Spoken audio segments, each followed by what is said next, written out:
Okay, down the pause. We're good. All right. Welcome to Mindimax 20. Tonight we'll be continuing our Through the Frost Trail arc.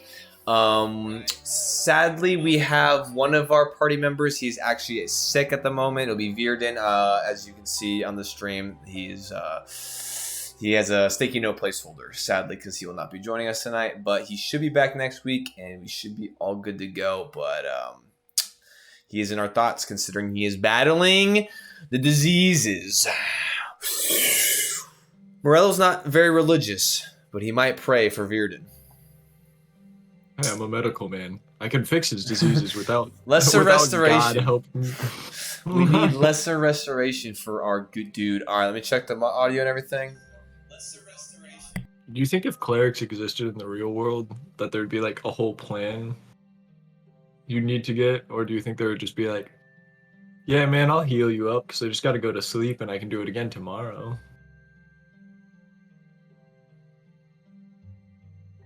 Okay, hold on. Hold on. You're saying what happened if clerics exist in the real world? Hold on, say that again. If clerics existed in the real world, would they be like doctors? Like you'd have to go like get insurance and like get it covered and pay them a bunch of money, or do you think they just go around healing people because they could fall asleep and heal people the next day again? I feel like it'd be either or. I feel like there'd be people who would do it out of the kindness of their heart, and then there'd be people who would just be like, "Yeah, you want to be cured? Yeah, 10,000 gold." And that's 10,000 gold, yeah, bro. That's you what want I think. Your dead family member back to life, man. That's gonna cost you a pretty penny, bro. Yeah, that's unfortunate. Sorry, give me your money. All right, hold on. Let me. Yeah, we actually went live. So, what's up? Welcome to the stream, man. Oh, word. I'm for it. I'm here for it. Okay. All right. Well. Okay. So I say, unless there's anything y'all have to,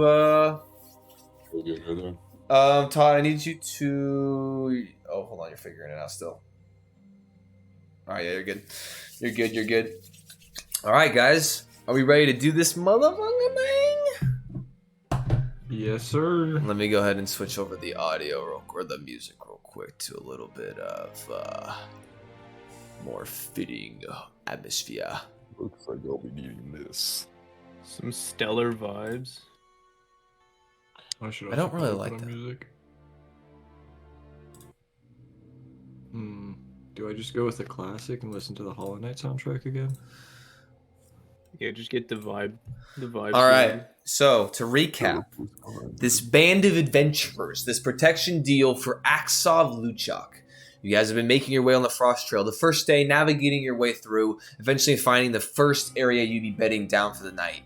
However, there was a little bit of an altercation that transpired based on the fact that the cave was already occupied, and that you had to remove the previous tenants before you could officially bed down for the evening and get a night's rest. But after dispatching the wolves that currently occupied it, you all kind of hung out, chilled at the hot spring, and discussed and talked amongst yourselves. But then eventually retiring for the evening as everyone took various watches, which nothing happened throughout the night. So thankfully, the next day, nice and early, you all got up. The wind was making it colder than the day previous. However, you all trudged on, finding your way back to the trail and making your way down the path for day 2 of your trek. Early on into your day's journey, you end up coming across what looked to be some sort of mounds of snow, which upon further investigation seems to be almost like blinds of some sort, where there's like kind of reinforced fortifications and kind of walling that and covered with snow and obscured by snow, which allowed for kind of this camouflage and this almost ambush point for whatever entities set it up.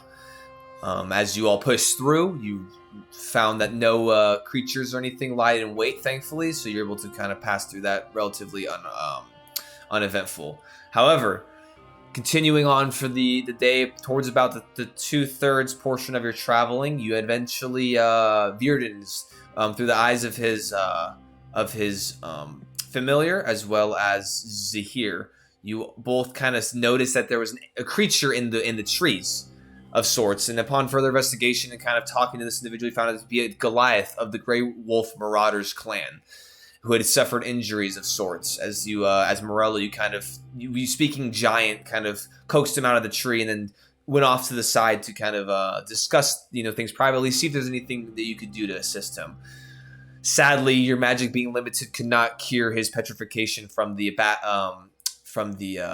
basilisk attack that he and his group had suffered. However, you shared rations. You invited him to continue east with you, at which point he accepted, kind of hesitantly and kind of cautiously, but he did end up agree to joining your group.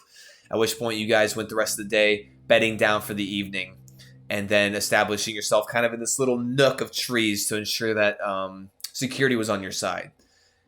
As night took the camp and all took different various watches, uneventful night for a second night out here in the dire frost woodlands. And as you all kind of rose up the following morning, Zahir doing his ritual, kind of everyone doing their morning kind of things that needed to be done. You all break down camp and in single file kind of exit this little fortification spot you guys managed to build up, and you're continuing day 3 on the Frost Trail. So I eat my soup as I travel. your soup? You eating more soup? More soup. Damn, dude. This While guy's- you travel again, are you gonna drop it on your ox You again, man? share? No. Bro, I'm not it's- gonna share. kind of crusted over. So as you know the sun continues to rise over the distant horizon, it is still moderately windy, and so the temperature is chilly as it was before. However, there is a light snow today, kind of falling, kind of ever so slowly down from the skies above, as the gray kind of clouds, create a canopy already outside of this already dense forest that you guys are traversing. Is there anything you would like to do or discuss as you continue along your path? We need to offer our friend some more rations. You already kind of, I want to say at the end of the last game, we already kind of established Yeah, I all think the we- rations and we took everything, I want to say, so we should be we good go for with that. morning rations. Yep. His Bearden said he'd give him all his. Virden. I will say this morning, as you guys can continue kind of trekking off, Virden is obviously kind of using his familiar to kind of continue to keep an eyes out, but he's kind of standoffish this morning. And I mean, it's not unlike him to be a little edgy, but a little bit more so this day. Ask him if he's alright. He kind of just... Actually, I would say at that point in time, you can kind of see Balder kind of flying up ahead, and you get no response as he kind of is kind of shifting back and forth on his saddle, which you're assuming he's probably in his familiar's sight, so he does not respond. Seems normal to me. Nothing wrong with this guy. Nah, he's pretty quiet anyways. All right. What is this? Is the marching order going to be similar to what it was before? I think that's worked so far. So I will say that this portion of the pathway kind of contrasts to what it was the yesterday. At points, this one is now single file again. So you guys want to kind of take your formation and refile it as Zahir, Axoff, Bearden, Denrick, Morello, Yep. and then Korzak is going to be kind of just in the middle, kind of next to, kind of in between Axoff and Bearden, because it's about 1.5 wide, so it's uncomfortable for you to fit 2, but he has a little bit of room off to the side of the formation to kind of just continue along, kind of using his javelin to kind of assist him walking through the kind of thicker, deeper snow. However, after about, as you guys are all kind of... Oh, go ahead. How much slower will it be with Korzak? Honestly, at this point, I mean, he's keeping pace. The Ox, Much slower. the Ox, they're obviously kind of climatized and they're kind of used to traversing this kind of landscape. So they still are impeded to some degree, but not to the likings of what would be a normal kind of beast of burden. However, Korzak is keeping pace. Obviously, his kind of taller frame, his legs kind of being able to kind of get up and out of the snow more, and he seems to be keeping pace just fine, at least for this morning portion thus far. I will go ahead and ask for this first 2 hour venture of your journey. I will go ahead and ask everyone to roll perception checks. Do we need to roll Yeah, is the weather impeding on So- vision? No. So light snow, your vision is fine. Just cold for the first 2 hours. No, Will so roll for that you're afterwards? rolling perception up until hour 2, and then you'll roll your con. So Ooh. that'll be Axoff. Suboptimal. Bearden, Uh, and then 15 for me is pretty good. this one. Oh, yeah. Okay. My +2. I have to roll literally yeah. three characters perceptions. Let me go ahead and look through here. Constitution and medicine are the 2 things that I'm like super good Money. at, and then I'm not religious whatsoever. He said, "I'll heal you," and I believe, but intermingling the two is kind of weird. Okay, Morello, what'd you roll? 15. Okay, 15. So here, what'd you roll? 16. 16, and then Sir Denrick. Sir is Denrick absent will at be the absent. However, so Axoff, I want to say actually rolled higher. He I will rolled. not be up. He rolled an 18, and then he rolled. Bearden, I don't know his perception modifier, but he rolled a straight 16, and then they will have I rolled. rolled a solid 5. Nice, your soup, man. The morning soup gets you again as you. That's The only thing you're perceiving is how obnoxious you're being with slurping your soup. At this point, I trust. It's too loud for him to see. But as you, Just out of curiosity, Sir Denrick, you always seem to eat your soup once is we it, my are friend? on the road. Is there a reason you do not eat your meal with us while we all sit down at the campfire in the morning? Well, you see, I did. This is his travel soup. Oh, his I guess. travel soup. Ah, yes, yes. Good hearty meal keeps the spirits up, I like to say. I also never eat on an empty stomach. Learned that one from old Gramps. but as you all continue to traverse this this landscape, kind of as the path continuing kind of in the similar directional course that you guys have found familiar, kind of shifting ever so slightly to different angles and kind of switching back and kind of maybe hooking around a cluster of trees. But however, you continue relatively straight east. And as you guys are making, observing, looking around, nothing seems to catch your attention when it comes to danger of any sort. However, about an hour or so in, Korzak does come over to you, Morello, and he kind of looks back, kind of makes eye contact with you as you guys are looking around, and he kind of stops for a second and then walks next to you, kind of about middle of your I mean, you're relatively tall as well, so kind of still standing about your waist or like kind of midsection, but still tall. Kind of doesn't really necessarily look up to you, but continues to kind of looking straight and around. But he does kind of speak. I was like, so I was curious actually, Morello. So I've noticed that you were you spoke in the tongue of my people, so I was curious as to the context as to where you might have learned such our language.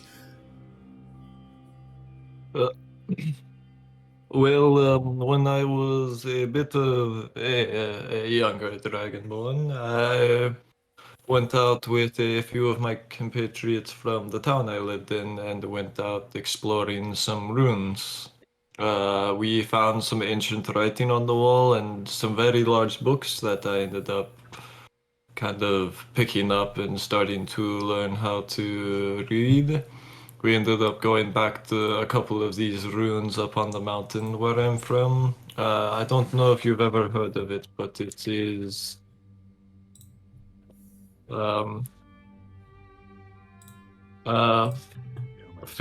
Freyspire. It is just south of the Everreach.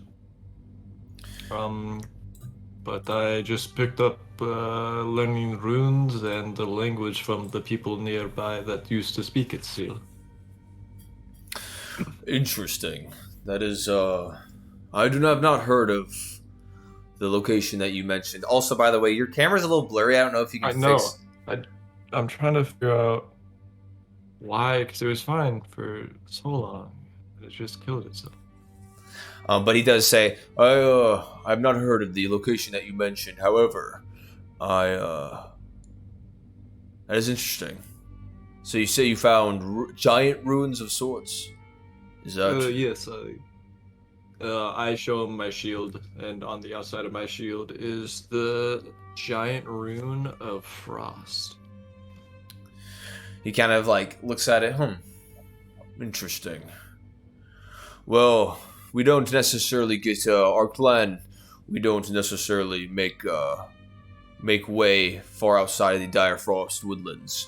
So I have not heard of the location you speak of. However, I find it interesting. How long have you been in the area, the region, kind of above the Everreach? I have my hometown or the area that we're currently in. In the White Whale Expanse. I have only been here very briefly. I was traveling over with another group of adventurers to get them to not Snowstone, Grimtoehold. I was traveling with another group of adventurers to Grimtoehold and working as a healer along with them. So I have just recently gotten into the White Whale Expanse. Interesting. And I'm assuming that to some degree, as he kind of looks, kind of like makes eye contact with the rest of the group and kind of in front of you, each individually. I'm assuming that the rest of your compatriots have not been here for much longer either. I'm assuming. Not that I know of. I believe I know Sir Denrick has been here for a little bit in town. Because he was sanctioned out for something a little earlier. Axoff kind of interrupts and goes, "Actually, I have been here for many, many years." As he kind of looks back, kind of resting his hands kind of across his crossbow, kind of looks back. I've actually been here for quite some time, and so, however, I will say this: I have not ventured out into the dire frost during the middle of winter. So this is definitely not. This is definitely I'm out of my element of sorts. And then Korzak says, "Yeah, this landscape definitely turns into something very bitter and lethal very quickly. So best to keep our eyes out and eyes peeled." As he continues to kind of look around. Yes, well, we are going to look for supplies. I made sure to pick up extra supplies for my healing kit and anything else needed to make sure that just in case when it gets very harsh, we at least have something to hopefully keep us alive. Yeah, I mean, the predators are one thing for sure. However, as he kind of looks up, you see, like, he kind of smells. I have a feeling that a blizzard will be rolling in here within the next couple of days, which will be will make it very precarious for a lot of you. Thankfully, by the end of the day, we should be at the ruins, and I should be able to make contact, or we all, I guess, rather, should be able to make contact with the clan, seeing as hopefully they're still there. However, your ventures forward might be a little precarious, so might just want to keep that in mind. Does the clan move quite often? Make a persuasion check. Roll high or die. That is plus you as a 13. 13. Yeah, we roam generally in the winter time to make sure that we can kind of harvest some of the things that are a little bit more unique during this time of year. However, we don't like to roam too much because even for us who dwell amongst these lands, it makes it very precarious to. I mean, the lethality never truly goes away, even if you've dwelled among these lands for some time. You know, it's the beasts and the weather can still always get you. I am curious about how you hunt the beast. Do you all use javelins, or is that just something that a few of you use? I mean, early on, as Sir Denrick was saying, we did see quite a few javelins thrown about. So I was just wondering if it makes it easier to hunt from a distance with them. We don't. So a lot of our melee slash kind of up and personal, we carry javelins just to give us a little bit of an edge when it comes to some range. However, we do have individuals who are more adept in with bows and distance to give us an edge in combat, kind of give us some support in the fight. Yeah, I personally myself, I reach into like it's a couple hand axes that I have into the side of my pouch. Like I prefer these, nice, quick, easy to pull out. You can get a nice toss. They don't go very far, but they do some solid damage if you hit them. That is true, and honestly, I would say keeping your distance from most of the creatures out here is probably better than not. So you're wise to pick those up. Hopefully, they bring you fortune in battle. But I mean, true fortune at this point would not be seeing anything that would invoke hostility. But I guess we'll see. Yes, a nice calm walk through the forest trail would be wonderful. Do I think it's going to happen? No, but I can hope. You hear Axel. I hope so as well. This is so far so good, but I feel I mean, if you mentioned the fact that there's going to be a blizzard, I feel like our luck is going to be turning not in our favor in these next couple days. Yes, I honestly expect to have at least one day where we all have to be tied together and able to, in order to see each other. Korzak says, honestly, I mean, a little bit of word of advice. If it's, if a blizzard rolls in and visual is lost quickly, then I would recommend it's probably just easier to bed down. I mean, the Frost Trail for the most part is relatively straight when it comes to going eastbound. However, you don't want to be making any false paths and then get yourself lost, because the dire frost only gets more untamed the farther you go north and south. I would say for the most part, a lot of the civilizations around this area kind of keeps the Frost Trail itself a little bit more tame. So just keep that in mind. But obviously, you're welcome to do whatever it is that your group sees fit. When the blizzards roll around, I know you said that a lot of the game uses the main trail as a hunting trail. Is it less active, or are the creatures of this land a little more active when they're in their home element, I guess? Honestly, not particularly sure. We try to not venture too far when blizzards and storms roll in, so you kind of shrug your shoulders. That is good to know. Is there any other pieces of information we should also know about your clan before we meet them? I would say, upon initial kind of interaction, I would say maybe just keep your tongues about you and just see how Garmal's gonna take the pace.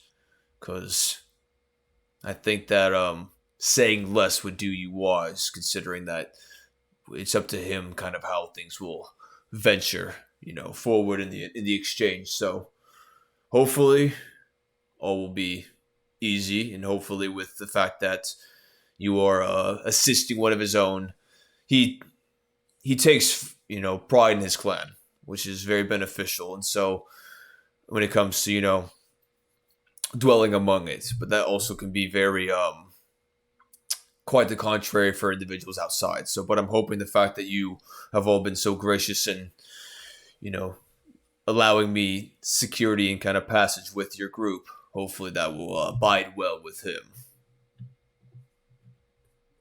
But we can only hope. Yes, there is not much we can do to try and bless good fortune on us.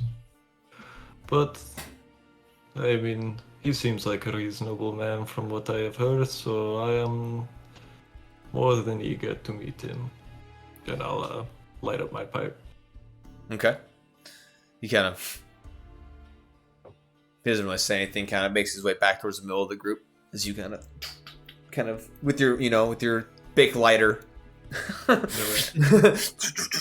a lighter. His big lighter. Is there anything else that you guys would like to discuss or talk about as you continue forward? There's a light snow. Yep. Let's check on Bearden, see how he's doing. Bro, leave him alone. How? Bro, how? I'm gonna keep asking him. Bro, talk to him when he's actually here. I'll look at him then, dude. Bro, you look at him. He's kind of Look at him. you look at him and he's tucked up inside his cowl. You can kind of see some of his hair kind of falling out from it, but it's for the most part he's tucked in within his hood, kind of not saying much, kind of just peering around every once in a while, kind of looking left to right, but for the most part it's just not being very interactive or social. How far is the like our sight distance? Your sight distance? Like how wooded is it?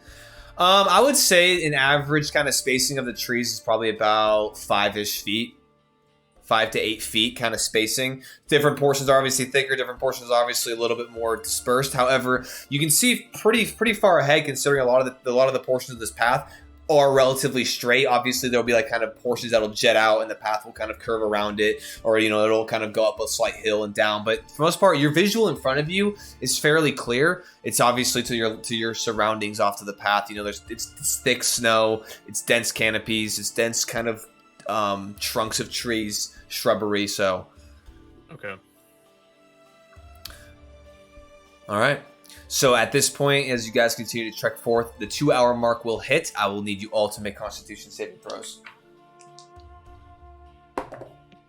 Natural 20 for Axoff. Let's go. Natural 20 for Morello. Hey, all right. Natural 20. Nice, boy. Natural 17 for Yo. Nice.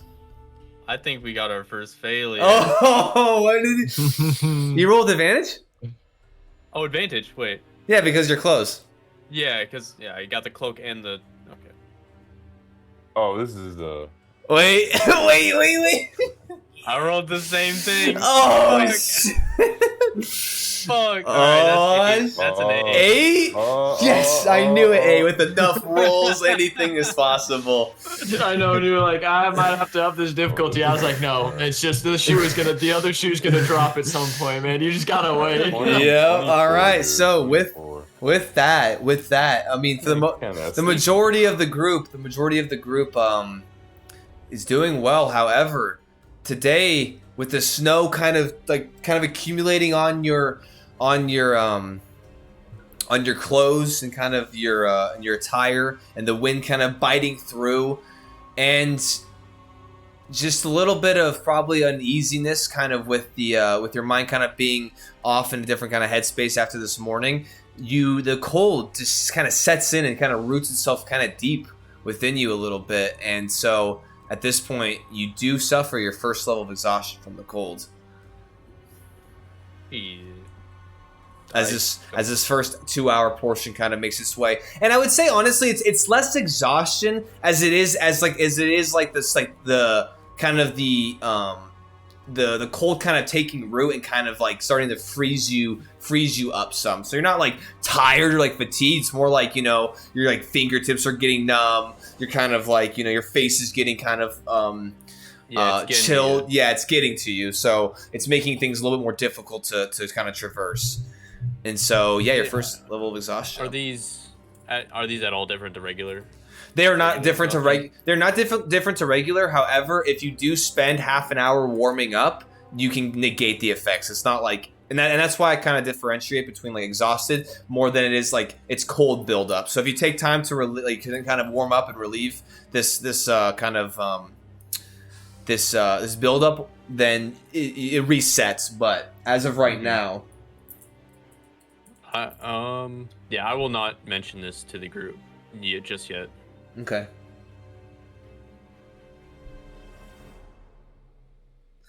I'm gonna go ahead and put I'm gonna write this down real quick.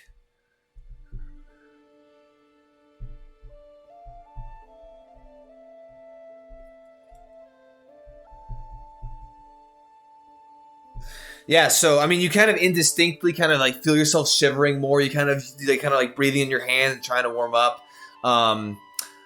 I would say, let's see, you have the highest passive perception. So I would say, let's see, who has the next?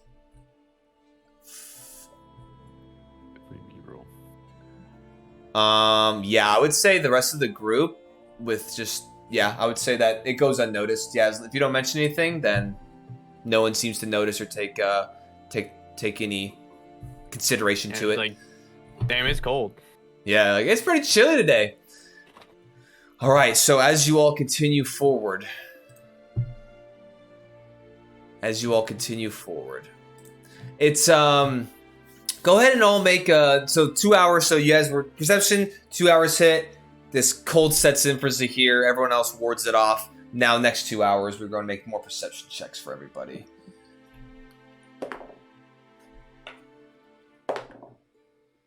Ooh, Axoff, Virden, come on. Ooh, natural 20 for Korzak. 1 second. You're good.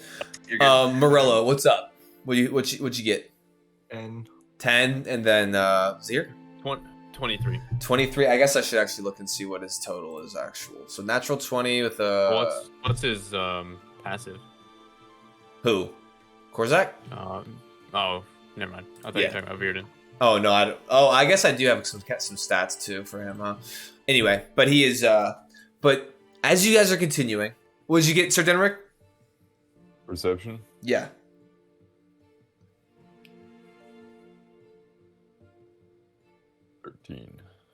13? Okay. Really so, Zahir, what'd you get one more time? You said 23, right? 23, yes. Okay. So, I'm going to, let's see.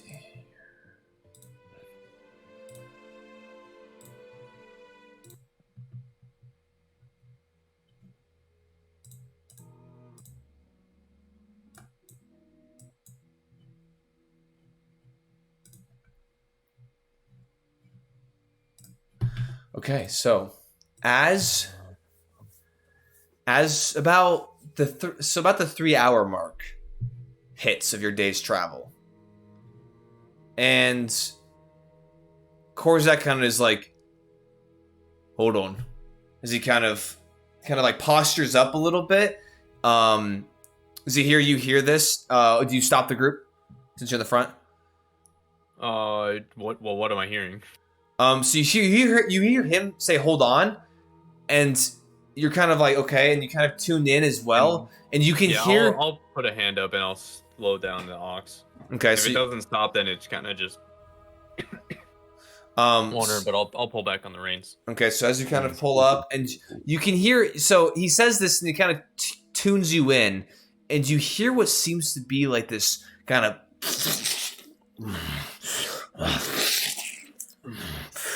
And it's this like grotesque kind of like ripping of flesh and kind of like deep guttural kind of like kind of like coming off from the distance up ahead.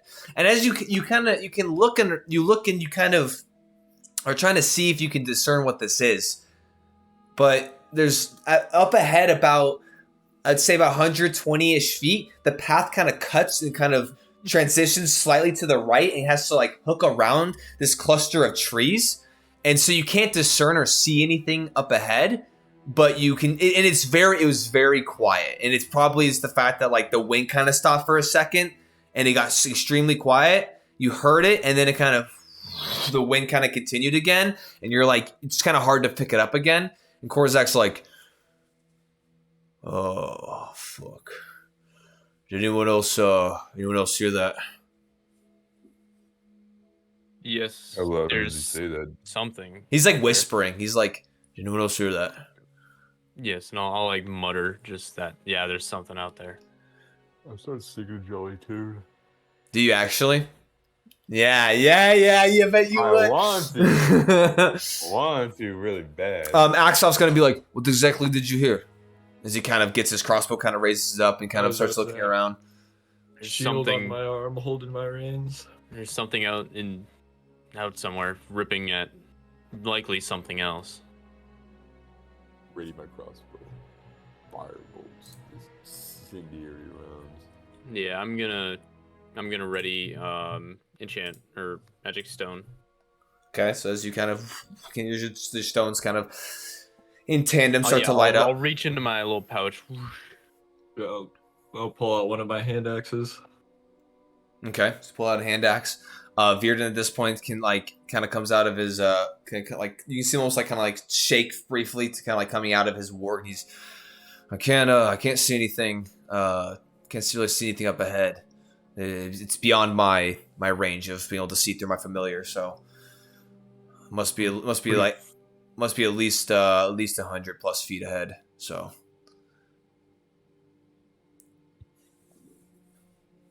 Which direction is it?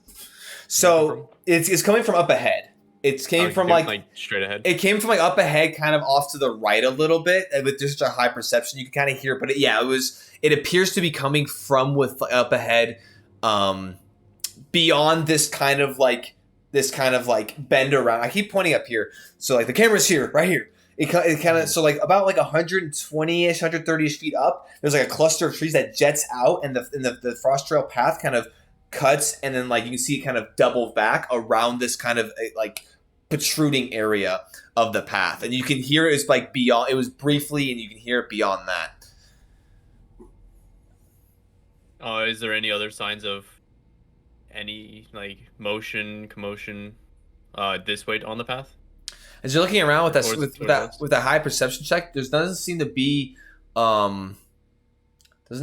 whole lot of noise or anything, which is honestly not. Also, I mean, in and of itself isn't a good sign either. Like it's very quiet. You know, as you guys continue on this path, you do hear like ravens every so often, like birds, and you'll hear like skittering of like bunnies and shit, and you'll see like little creatures. But it is like there is nothing around. Yes. A good sign. Korzak's like, I have a feeling that somebody or something is using the trail itself, probably for hunting of sorts. I mean, I can't see anything, but what are we doing? You heard it. Do you have any idea what it could be? He kind of chuckles. There's a lot of shit out here that tears into the flesh of dead creatures. So doesn't really narrow down the list. Well, we may, in order to not lose too much time, we might be able to just run through it. I mean, as he kind of looks at the mounts that you guys have, I know the orcs of this realm, they are quick and hardy. So, depending on the creature that lies before us or the entity, maybe we can outrun it. Don't worry about me. And, Would we be able to go on another path, or take a detour? You could. I mean, so like I described the pathway continuing, but I mean, you can like there is spacing between certain, so you can like just like immediately find your path, because a lot of trees, they will like cluster harshly towards each other, but there are gaps, so you could in theory navigate like off the path. Obviously, it's a much deeper snow. It'd be difficult terrain even for the ox, but you could do it in theory. I feel like being out in the elements. Well, I'll say this to everyone, but I feel being out in the elements is probably more dangerous than whatever this is likely to be if it's currently already feasting. I agree. I think that we should start moving a little bit quicker through this area. If nothing else,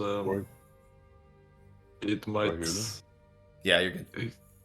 run into me. Sorry, Hmm? go ahead.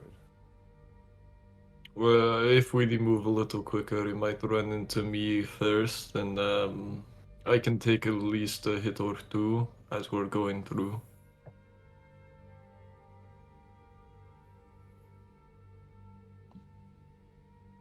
Well, I think we Axel, should if you face it head on.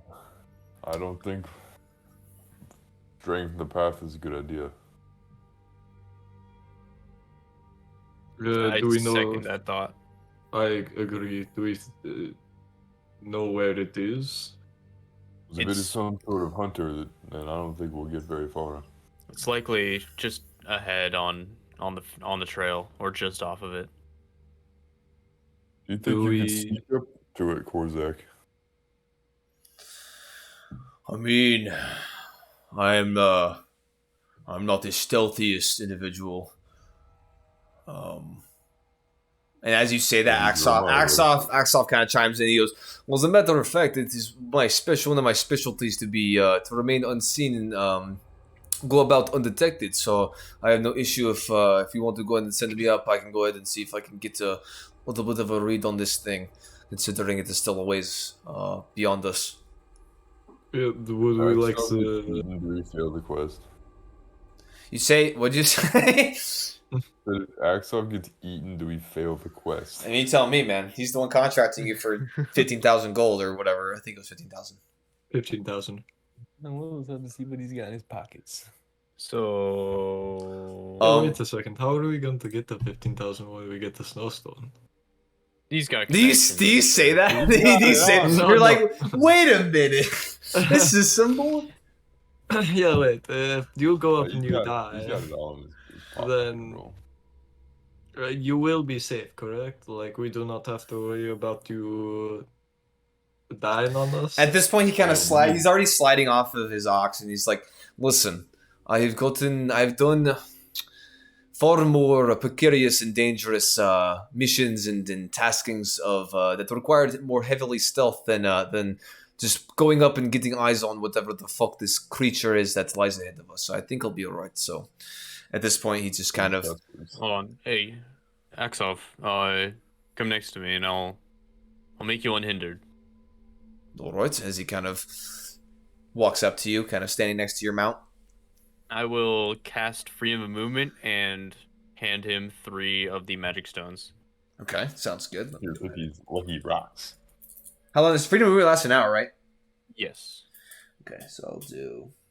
Don't worry, he's got his lucky stones. These pencils suck. Should we? Oh wait, I could cast one more thing on him if I wanted to. I'm going to give him. Is freedom of movement not concentration? No, it's not. Okay. Oh wait, but magic stone is no. That's also not. Yeah, I'm gonna cast enhance ability. Give him cat's grace. Holy shit. Okay. And that gives him advantage on dexterity, right? Yeah, and less fall damage. And for less fall The damage. debuff, Okay. my son. So as you kind Just of out of curiosity, does enhance ability stack if 2 people cast it with different Uh, ones? You I can mean- give him different things, maybe. if you gave 2, I mean you can't be like, obviously there's no such thing as double advantage, but if you gave him 2 different in boons, then yeah, it would stack as long as you maintain concentration.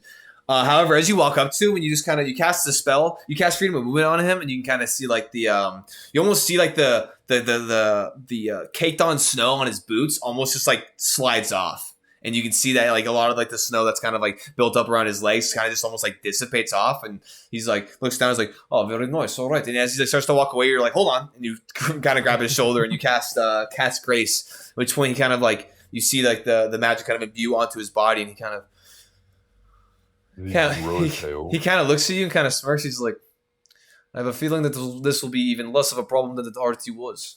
At which point he kind of starts stepping off the path. And he kind of calls us like, hey, make sure that somebody watch well though for me. As he kind of steps off and kind of starts to venture into the actual right hand portion of the kind of landscape around you. And let's see what he rolls. Which one is? Oh, yeah, just for some like. Before he rolls, I'm gonna be like 5 gold that he gets hit by whatever it is. Okay. But just for some flavor, when I cast these, I like create a constellation by like just putting the points of the stars and then just like pushing it towards him. So for like the freedom of movement, just like a boot with wings. Oh pushing yeah. towards him, and then like a scuffed ass looking cat. It's all mangy. It's Push that like towards nice. Well, no, it's just like constellations technically look like whatever they're supposed to be. Yeah. Gotcha. cat. It's just a line. Up It's a line with a little bit of like a thing outside of it. It's two things and then a thing and then the tail. Yeah. You're like the cat, bro. Nice. I like that. As you kind of draw these and imbue him with it, and at which point he'll just go ahead and dive off, and he's going to roll his stealth. Oh my god! Good thing you gave him advantage. Let's see if he fucks that up. All right, cool. Yeah, that's going to be a 26. Oh yeah, we good. We good. Yeah, something like that. He rolled a 30. Yeah, exactly. He rolled a 3, and then he rolled a 16. Oh. So, All right, good. Yeah. It's too bad no one took that bet, bro. I would have made 5 gold. Yeah, or we can make I bet that he 15,000. would. or we can make. You want to make 5 or 15k? No, Um, I'd heal him and just.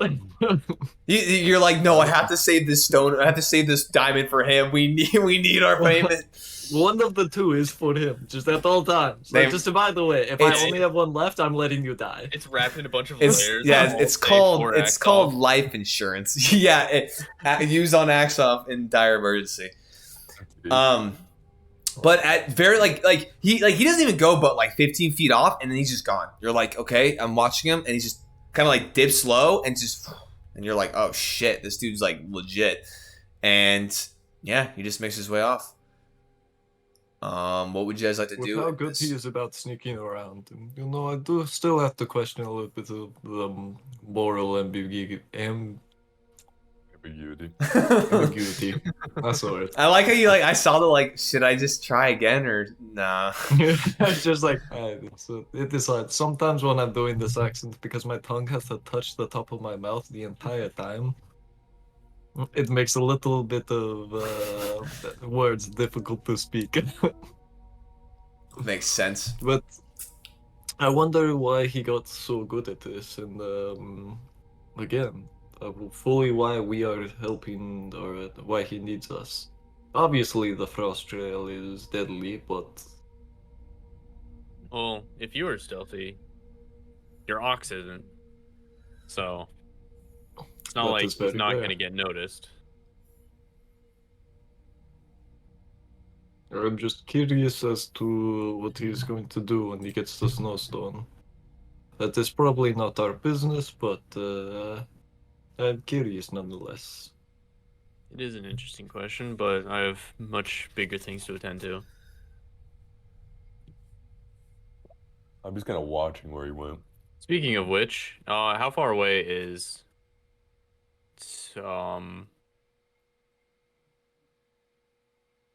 what's our giant friend's Korzak. name? Korzak. Yeah, Korzak. It's kind of funny because you pointed and then the cat appeared on Todd's screen.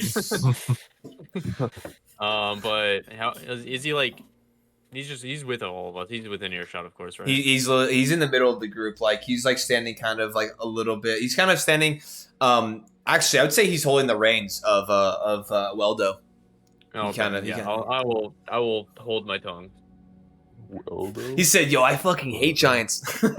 I hate these Goliaths." Waldo? No, so yeah, he's kind of actually closer to you than he probably is anyone else. So, Mhm. but I would say probably about 10 minutes. Well, I would say like not 10 minutes, like 5 minutes goes 10 by. minutes. Yeah, I was gonna say that's a long ass Oh, time. geez. No, it's about like it's like 5 minutes goes by, 4 or 5 minutes, and then you kind of all of a sudden he kind of just like appears from like the back portion, kind of at a flank position of the group, like 10 feet away. As he kind of comes up from out of the snow and kind of Just shakes. sticks his head up. Yeah, he kind of out like of the snow. He's he's like- burrowing under and then sticks up. yeah, he kind of like He's steps like out. Swimming? He's like swimming under the snow. Freedom of movement, bro. He just swims. He burrows. Damn. But he kind of like comes out from like behind a grouping of trees that kind of like to like the 45 kind of back or angle of your group, and he kind of shakes, kind of brushes off some of his kind of darker colored fur cloak, and he walks over to the group. He's, well, obviously that I made it back, so that's, I would say, good news. However, bad news, it is appears to be this massive four-legged creature of sorts, massively framed, very, very muscular in stature. It's kind of hunched over, kind of tearing at these kind of like multiple, like there's like seems to be 2 or 3 bodies on the ground of what look to be like, I don't know, like game of some sort. It almost kind of looks, kind of looking at the hair of the creatures, it almost looks like they're ox of some sort, probably, as he kind of gestures to the ox that y'all are riding. Probably Walian ox of some sort. However, his coloration was very strange. It was almost like a blend of multiple kind of colors, kind of weaving and swirling around his body. It was like a gray, white, kind of bluish, kind of hide exterior, and then on the side of its face, at least the side that I saw, it appeared to have these three kind of light blue eyes. That's kind of, and its head kind of almost came to a point of sorts as it kind of came out. Yeah, I'm not entirely sure. It is not anything that I've ever seen before. At which point Korzak's like, oh, fuck. Yeah, that's gonna go ahead and that's gonna be an ice render. They're extremely, extremely hardy creature. Very, very brutal and very, very aggressive in nature. I mean, I know as he kind of he's looking towards towards you Zahir and kind of the rest of the group behind. I know we obviously outnumber him, but we should not go about this lightly if we intend to kind of trudge through. Thankfully, I mean, I know you all mentioned that maybe just running through. I know that they are not the most they're not the quickest of creatures, considering they're so massive in frame and very very resilient. So, I mean, if maybe I'll just I can go ahead and kind of do what your friend did, and maybe I'll just skulk into the trees and meet you around kind of down the path as you all trudge through. I don't know. Not entirely sure. I could also make noise with some magic a little bit down the way what as if- we trudge through. How close If you was made it a to the path? distraction. It looked. Oh, sorry, Axoff's. It looked like it was actually directly on the path. It seemed to kind of be what Korzak was saying. It seemed to be using the pathways probably as a game trail of sorts. So it is like smack dab in the middle. Just it's it's like maybe 50 feet or so, just past this kind of, as he points over to the bulgy kind of portion of the path as it kind of hooks around. He was like just about 50 feet or so past the actual kind of curve of the path. That is where it's kind of residing. But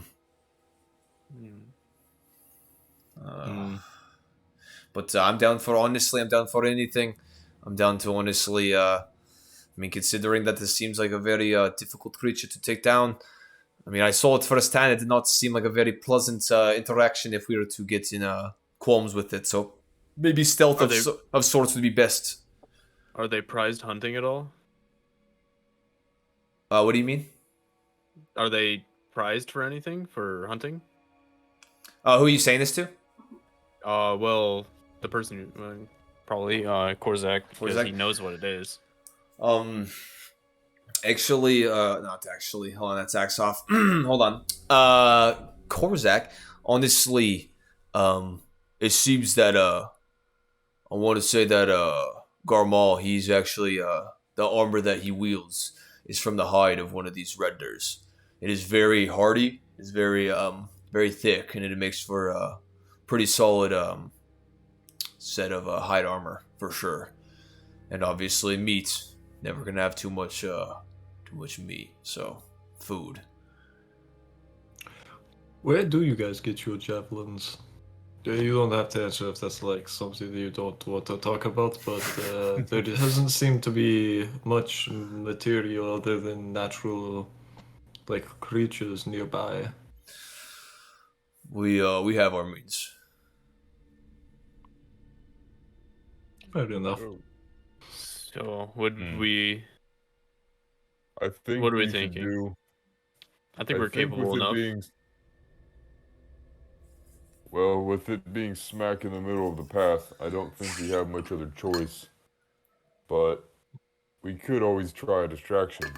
Maybe lure it off the path into the woods, and then we can make a run for it. But running off of the woods is a terrible idea, and our only other option is back the way we came.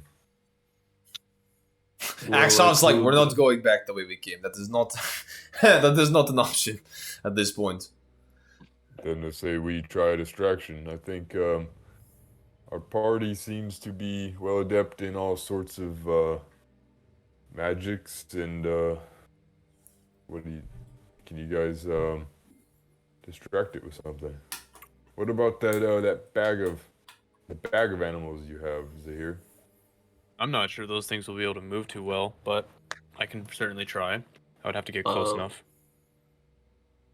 I could make a loud sound in the trees, sound the branches cracking, Green bang. Well, rumbling we'll of have to get thunder. close enough is probably the biggest problem. It might just see us. That's very true. If we're just going to have to fight it, would we want to leash up our oxes? Or That is do we want... That is honestly one of the main concerns that I have when it comes to this. Is obviously I have a feeling that we'd honestly, as a collective, we'd be easily enough to be able to dismantle this or dispatch this creature, but I do not think that our ox would hold up a very well in this altercation. And as soon as we lose one of them, we start to very quickly turn the situation to from already less than ideal to very bad. So Yes, we're Could- going to could be. we- Tie them If up we- right here and then go take it on. It might be smarter for us to take it on as much as it is pretty, well, life-threatening. It might be better than running past and losing the Nox on the way. Because without the Nox, we are significantly slower. We carry significantly less.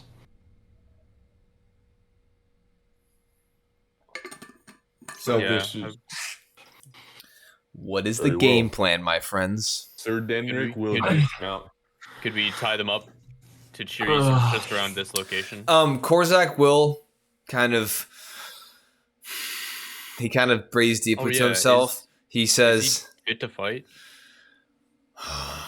as long as we all collectively come to the agreement that I would be more of a liability in a fight than an advantage or, an asset, I feel like I can watch the Ox as you all progress forward. However, not a single word, as he kind of points to the whole group, not a single word of this to any of members of my clan. And if I hear about it, he kind of you can see there's a fire in his eyes, and you're like, okay, yeah. Even you assume that even with one hand, this dude could probably fuck you up at least to some degree. So, one arm shit.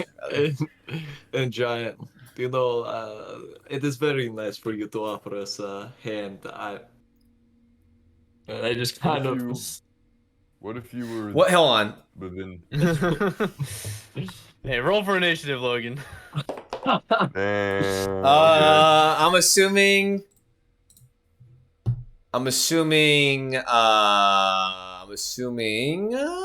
That 24 hits. 24. Oh yes. Yes. With quick reflexes and speed, he steps forward and using just the one hand in a flurry, uses the butt end of his javelin stick portion and just cracks it across your shoulder area and as he cracks it across and he kind of flurries it back and sets it back in the snow, he just side eyes you. Oh, sorry. I had at least one. All I'll give you is one. No. I'll grab my... Do you want to stay within eyesight at least? In case we do need you to jump in. I mean, I'm always down for a fight.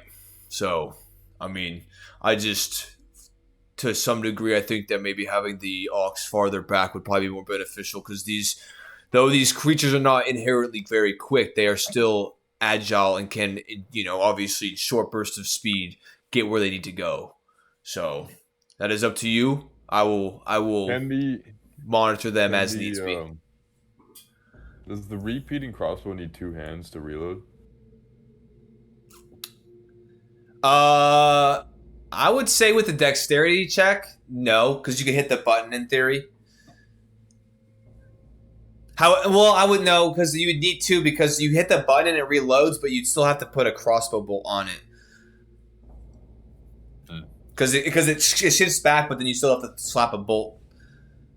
So, And what is the question? I'm assuming you're trying to ride I and just didn't shoot. know if could Korzak use it? Oh, I mean, honestly, with one hand, it would probably still have like with how cumbersome it'd be. It would give it back the loading property just because you would have to kind of like shoot and then hit the button and then like set it down, and yeah, it'd be a pain in the ass. So, all right, It's less of a pain in the ass than a regular crossbow. true. So what are we doing? Fair enough. Let's go and get this moving a I little believe bit. you only have one choice. Yeah, well, we did sign up to die before we went on this trail, so Was that in the fine print? probably somewhere in the fine print, let's be honest. I do not believe we die this day, Morello. Not without a fight, at least. Not on my watch. As long as I'm around, I will Please, you're try and standing keep on us my away watch. from- You're burying my watch in the snow. Please stop standing on it. All right, so I'm gonna begin to dismount, hand the reins over to Korzak, who is, I think, he's gonna be watching our mounts. Yeah. So as you kind of start to all get off, I will say, as everyone does this, go ahead and make a stealth check as you guys are now shifting around and kind of making noise, trying to get everything settled. Let's go. Why am I having a stroke? Is that what's wrong? Disadvantage. Can't get me, boy. Let's go. 16. Okay. 9. 9. Morello. That's a definitely a natural 1. That's No. I knew that was a 1. That's a natural. Actually, that's a dirty 0. Yo, okay. Hey, I don't even have to roll anymore. So please, with that, please. so here, you're kind of your hands are cold. You're still chilled because of the kind of the enduring effects. So as you kind of go off and you try to like grab the reins and kind of get yourself like kind of swing off, like your hands don't grab properly, and so instead of being able to like kind of gently get down, you end up just like kind of slipping, kind of and you kind of cry out a little bit as you fall. You fall into like the kind of like the snow, so it's like a as you kind of are now outlined. You kind of like sit up and you're like, oh shit, and, not a big deal. And you're like, okay, I don't think it, obviously it wasn't the best, but I mean, we would probably be all right. As holy shit, as Morello, you're in the back as you're kind of like, as you're getting off as well, you manage to kind of accidentally hook with your other foot as you're swinging it. You hook one of the portions of the side of your saddlebags as you then unattach all of your pots and pans for your mess kit as they ding, ding, ding, ding, and they all kind of hit the ground and ring out, and you're just you're like half up, and you're like look down, and you like look into the group, and everyone's like, at which point you hear a as you hear this fall from the other side onto it too. Yeah, as they fall, you hear a as you hear like a growl. I scramble for my mace, man. I scramble. I'm like trying to get myself unhooked from my. You're like, mace. oh shit!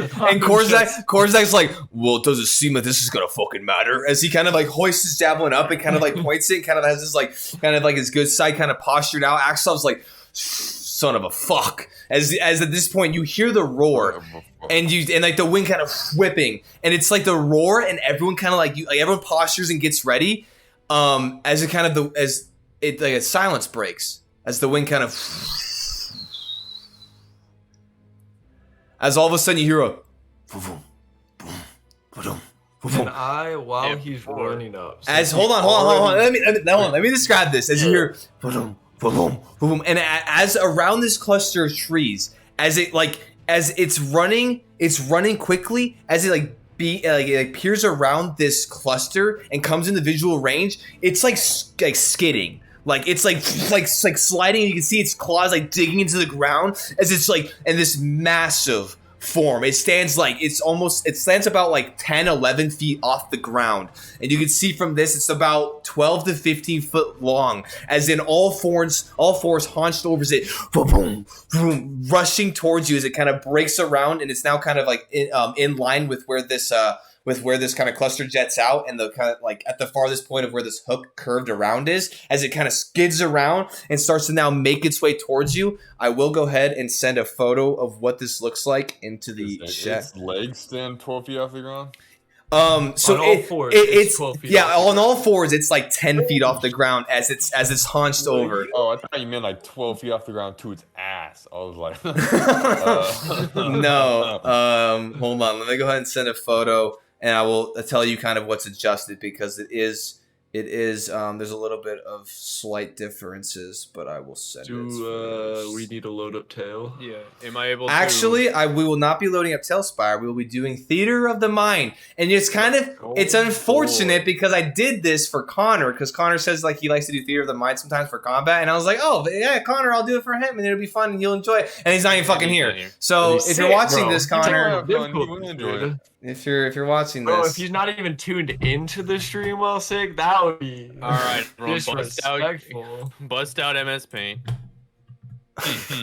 Busting out the paint. Hold on, let me go ahead and really quick.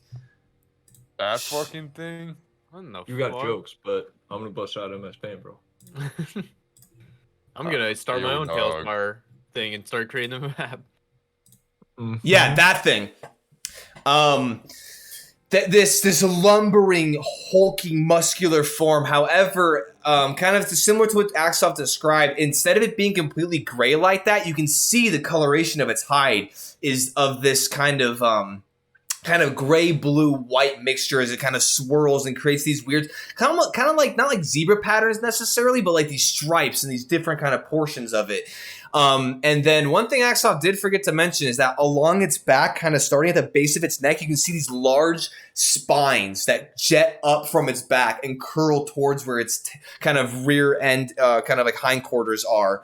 As it's boom, lumbering forward, you can see its light blue eyes off the side of its head, and it's just like you can see the heavy kind of breathing of it, like the wafts of kind of frosty kind of breath as it. Boom, boom. So what would you like to do, as it is now about 100 feet, about 100-ish, 20-ish feet away from you? Well, I drop my visor and I say, brace yourselves. And I pull out my crossbow, and I'll fire 2 fire bolts. All right, hold on. At it. Hold on. Before we do that, we are going to all go ahead and roll initiative. Mm-hmm. So we are going to get this started up. I will It's go. initiative and ability check. Can I bless my initiative? I just Okay. recently saw this argument on Critical Role, and I'm pretty sure that it's a dexterity. Well, no, because ability is a specific thing, I think and it just utilizes it's just dexterity, so it's not an ability check. It's just a dexterity straight check. I'm pretty sure, based off your Yeah. yeah. Okay. So, all right, let me go ahead and get the music queued up here. Actually, I'm gonna put this dice away. It just fucked me.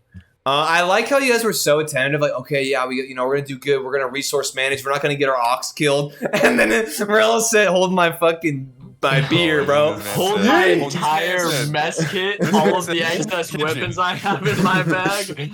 Shit, dude, my tent probably fell out the back too. I haven't had time to check yet. He said, hold my entire kitchen, please. Yeah, but with that, oh, this is gonna be good stuff. Okay, so we are going to now roll some Leader of initiatives. the mind. Yep, we're gonna go ahead and Theater of the Mind this shit. So we're gonna have Axoff roll first there, and then we're gonna have Korzak, and then that's Veerden, and then we're gonna have, oh shit, they roll really well. Oh wait, and then I need this. Let's see, first roll on this dice, not very good. Okay, so we are going to have initiative is going to be, oh, well, let me turn this page. Theoretically, though, if we're rolling initiative while he's 100 feet away, he would take him like 2 turns to get to us, right? It would Depends on the take. speed. It would take. In theory. Okay, so initiative 20 to 25. 20 to 25. Anybody? He is going to. It's going to actually be. Let's see. +1. So he actually got 20. Korzak got 20. Would Axov You have got advantage on 20. with Cat's Grace? Would he have advantage? No, on- because that's not an ability check, like we were discussing. Yeah, right. And then 15 to 20. Holy shit, y'all rolled like doo-doo. Oh my god, dude, we're gonna... No, we're good. We're good. Virden is... Like Thing I I said, bought a 2 second turns. diamond. 2 turns. Virden goes next, and then it's going to be 10 to 15. 11. 10 to 15. I got 10. Okay. Next up is Hey, going 2 turns or he's hacking. and that's going to be Axov up on the thing. So it goes Korzak, Virden, Axov. You said, what was it, Nathan? You said it was 11. And then you got 10, Sir Denrick. I And then said C. C, senor. And then it is going to be 8. Yeah, so I'm reading Okay. a couple things right now. Okay, He's uh, gonna grab gathering more his books, pots and man. pans. This man's gathering his pots and pans. Wait, hold on. You said 8? Jesus. You said 9. 8. I'm gonna need you to roll another. I'm gonna need you to roll again. Okay. Actual, if it's based off of initiative, he goes first. I have a -1. Okay, yeah. So it's gonna be him. I got a sweet -1 to Dex. Thus the dirty 0 on my stuff. Oh yeah, because you take the modifier for it. Yeah, I got you. Yeah. Easier. And then it's gonna be Morello holding up the fucking rear. So we have Korzak, Virden. So 1, 2, 3, 4. Okay, yeah, that's everybody. And then I'll just, for simplicity, put the Ox doing dead last if they need to be in here. All right, so it's going to be top of the round is going to be Korzak as this hulking creature continues to lumber down the path. Korzak's going to be like, all right, well, looks like I'm going to get involved after all. As he kind of just like, he sidesteps and kind of like to the right of your group, off to the right-hand side of the path. He kind of picks his javelin up and kind of just gets himself ready. He's going to go and hold his action to throw his javelin. But that is going to be all he does. And so that is then going to bring it up to Virden's turn, which I don't have any of his spells. That's why I was kind of trying to have him jump in tonight. But I will just go ahead and have him just cast some fire bolts because that's fun. I don't want to. Gotta have firebolt. There's no way Firebolt. he doesn't. Yeah, I don't want to use any of his spells without him here. So. And you could text him for the list. Well, but I don't want to. I don't want to burn his spell slots. I mean, I know he would do it, but I just don't want to do that. So. For cantrips, I know he has Booming Blade, Firebolt, probably. What Tiny else? Hut? Oh, you know what? Actually, too, I will need him. So the first thing he's Yeah, going he's got Tiny Hut. Don't worry, guys. That'll help us. the first Tiny thing Hut. all of you will have to do on your turns, which I almost forgot, is roll an animal handling check. Considering those ox are like, holy shit, what is this fucking monstrosity? And so you're gonna have to see if you can You're gonna have to see if you can maintain the reins, which actually, with a 6, which will be a fail.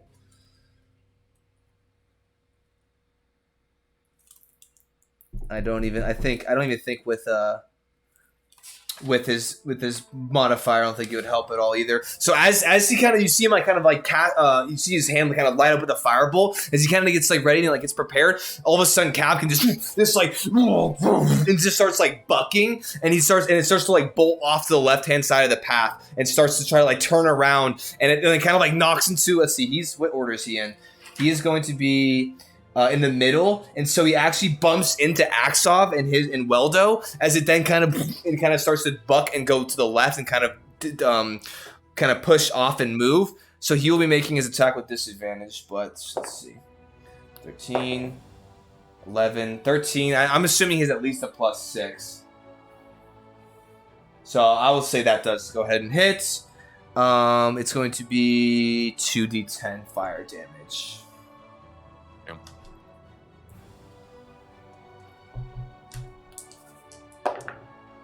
Okay, nice.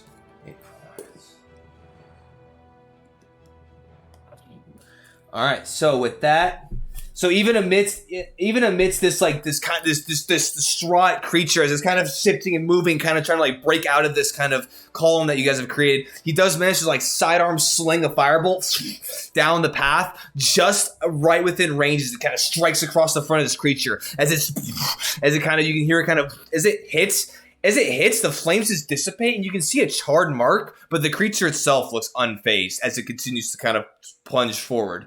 That is going to be his turn. Axoff is now going to be up. Let's see, Axoff. What do you got, big boy? He needs to now make oh shoot, an animal handling check. See if he can maintain control over his natural 20. So even with Virden and Kavkin kind of smacking into the back of his ox, you can hear him kind of speaking hush, like shh, as he kind of pets the side of Kavkin and kind of like tightens up on the reins. And then you can see as he tightens up, I guess Kavkin kind of nervously shifts, but then kind of stays in place. You can see him point up his crossbow and just aim it, and he's just like, "Come here, you motherfucker," as he kind of just sits there and holds. It just looks like you're the prey today. At which point, he's going to hold his action and stay where he is. Zahir, my good friend, you are up. I will transform into my starry form. Okay. With the constellation of the Archer. Okay.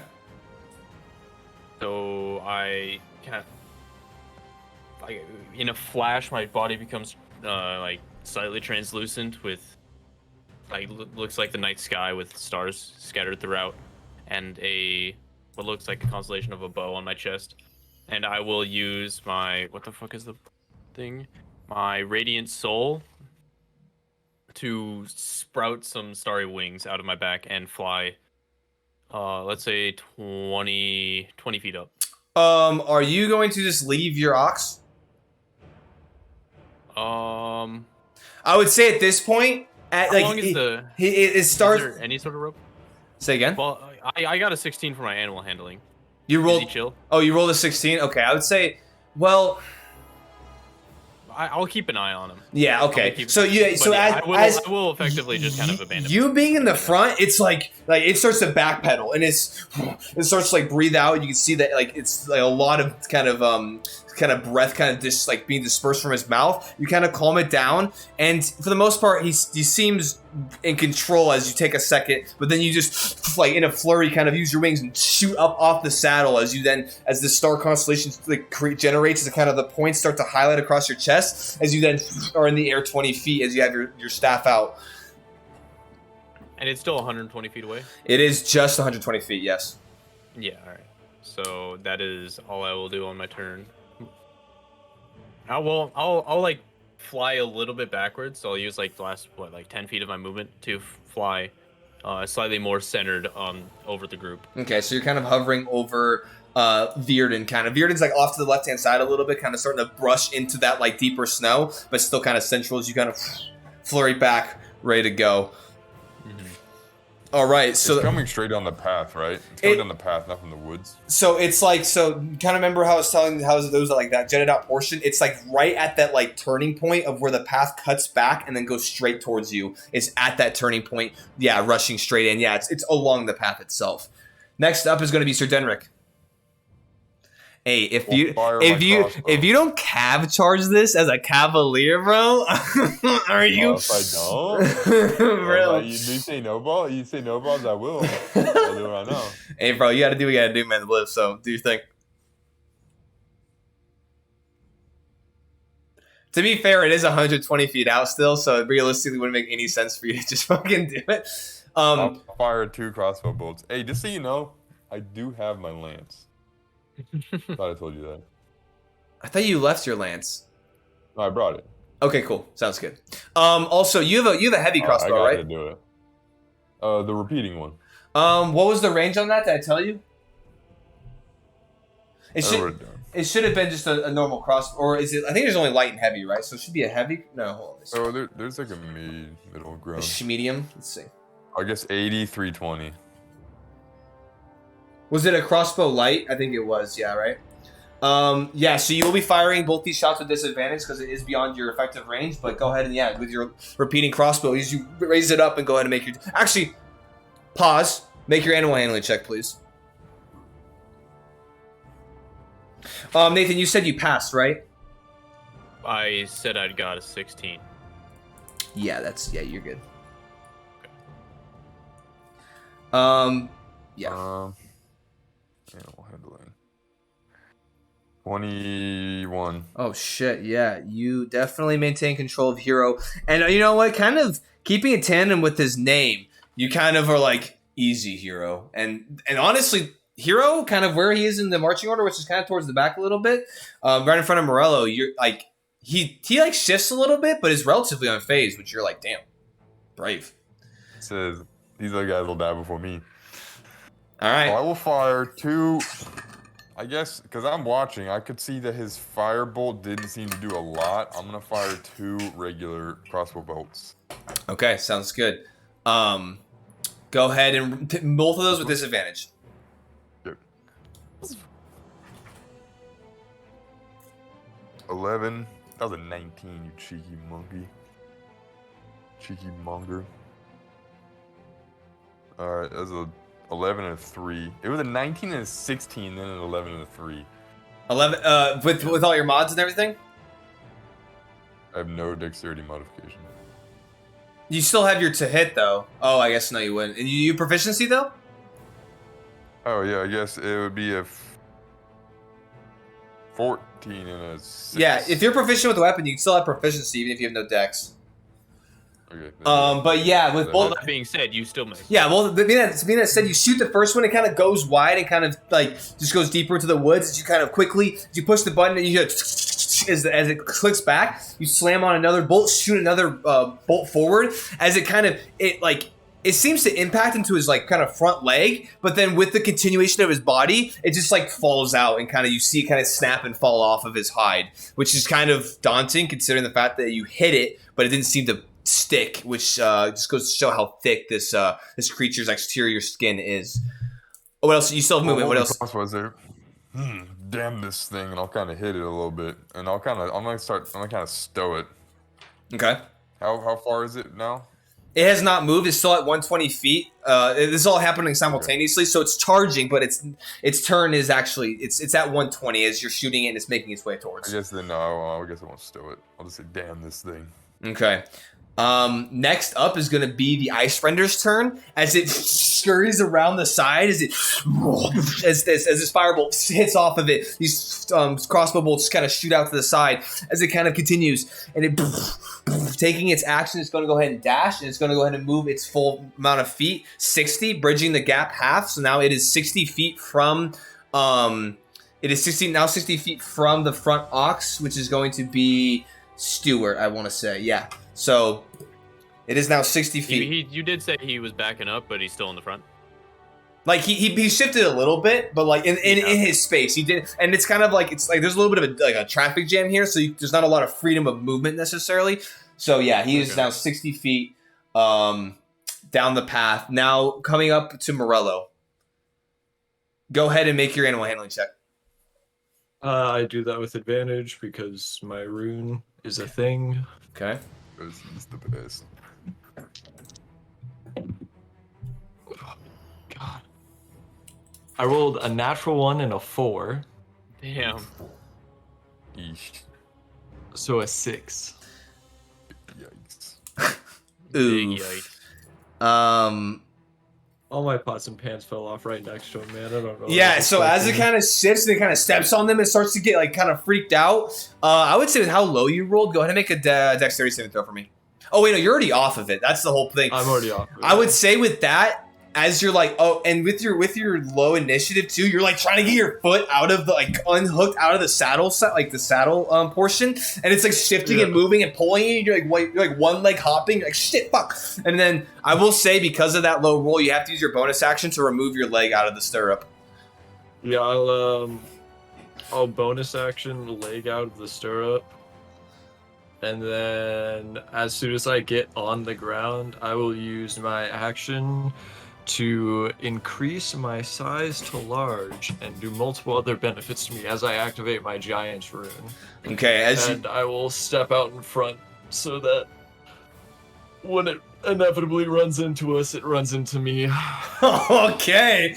As you kind of grow in size, you enlarge, and you kind of start running to the front of the group. It kind of in line. I would say with how far your group is. I'd say it's at least 30 feet to get in tandem with Stuart. Stuart. So as you're kind of like next to him, kind of holding him as he's kind of calm. He's calm for the most part. He's shifting uncomfortably, but not freaking the fuck out. What's the movement on the Wailing Ox? I thought I sent it. You can look at the rules chat if you need to.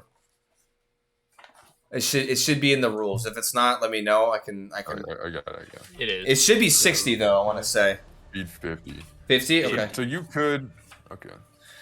But with that, as you run up, what are you doing? You use your movement to actually. Since you're enlarged, I would say your movement is not impeded. It is not difficult terrain for you since you are large and can easily kind of move through the snow. What are you doing else? Anything else you're doing, Morello? No, my bonus action, get my foot out of the stirrup. Action to move over. I want to stay within 5 feet of whoever else is also in the front, just in case it decides not to pile drive me. I'm still within range to like get in the way for someone. Okay, sounds good. That is going to be then the Ox are up, but I mean the Ox are just kind of going in tandem with all of you. So top of the round 2 is gonna be Korzak. Do the Korzak before the round ends? Do Korzak and Axov use their readied actions? So he's within 60. So Axov holding his crossbow, he would attack. Thank you for that. And Korzak with his javelin is not within range. He's kind of ready. He's kind of like shifting in his hand, but he does not throw it. But Axov does kind of like has to like look behind him, kind of turn almost like directly behind him and let loose an arrow, which he will do with disadvantage only because of his failed animal handling. Would Cat's Grace affect that? No, because it says checks. It says checks. This is an attack roll. Yeah, that is weird. With this, it will, however, only be a 15. So, unfortunately, as he's kind of turned, he's kind of like trying to figure out, let's go with the range turns. Let's loose a bolt. As it shoots out, it kind of sticks like 10 feet in front of it into the ground as you see the bolt kind of protruding out from the ground as it then crushes over it, snap. You hear the snap of the bolt itself. Let's see. I do need to get rid of a bolt because that. Dog, make sure you're getting rid of your bolts. You can annotate where like if you want to try to get them later how many you shot, but just make sure you're like putting it somewhere so you know how many. Okay. I will say. There we go. Okay. So that is going to be his reactions. Now, top of the round is going to be Korzak, who is actually going to be kind of like shift off into the kind of behind a grouping of trees. He's going to make a stealth check just to see if he can. Well, actually, he's going to hold his action. Never mind. That'd be his action to do that. So he's just gonna kind of breathing heavily. Hold his action. It is now going to be Virden, who is going to now at this point go ahead and cast another firebolt. He's going to make another. Animal handling check though, because Virden also. Oh, that's another fail for animal handling. Cav.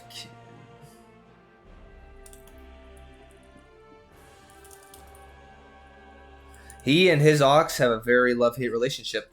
I would say with that, and also just because Connor's not necessarily here, I'll say that he is now at this point. He is like trying to like multitask. So. He tries to like gain control of Kafkin again, but he's just not able to do it under the circumstances. So he's just gonna take his whole turn to get him under control and try to get control of this creature. He's now like a good like 15 feet into the actual like deep snow as Kafkin's like hooves are kind of like clomping around. He's like you can hear him kind of like swearing under the breath and kind of like getting trying to get things kind of in order together, but he's struggling over there. Next up is gonna be Axov, who's going to now also make his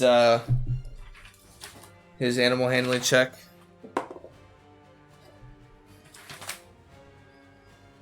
Wait, did he fail last round? Ooh, Exo? Did he fail or no? I can't remember now. No, Exo passed. He got like he got A really natural high, I 20. thought.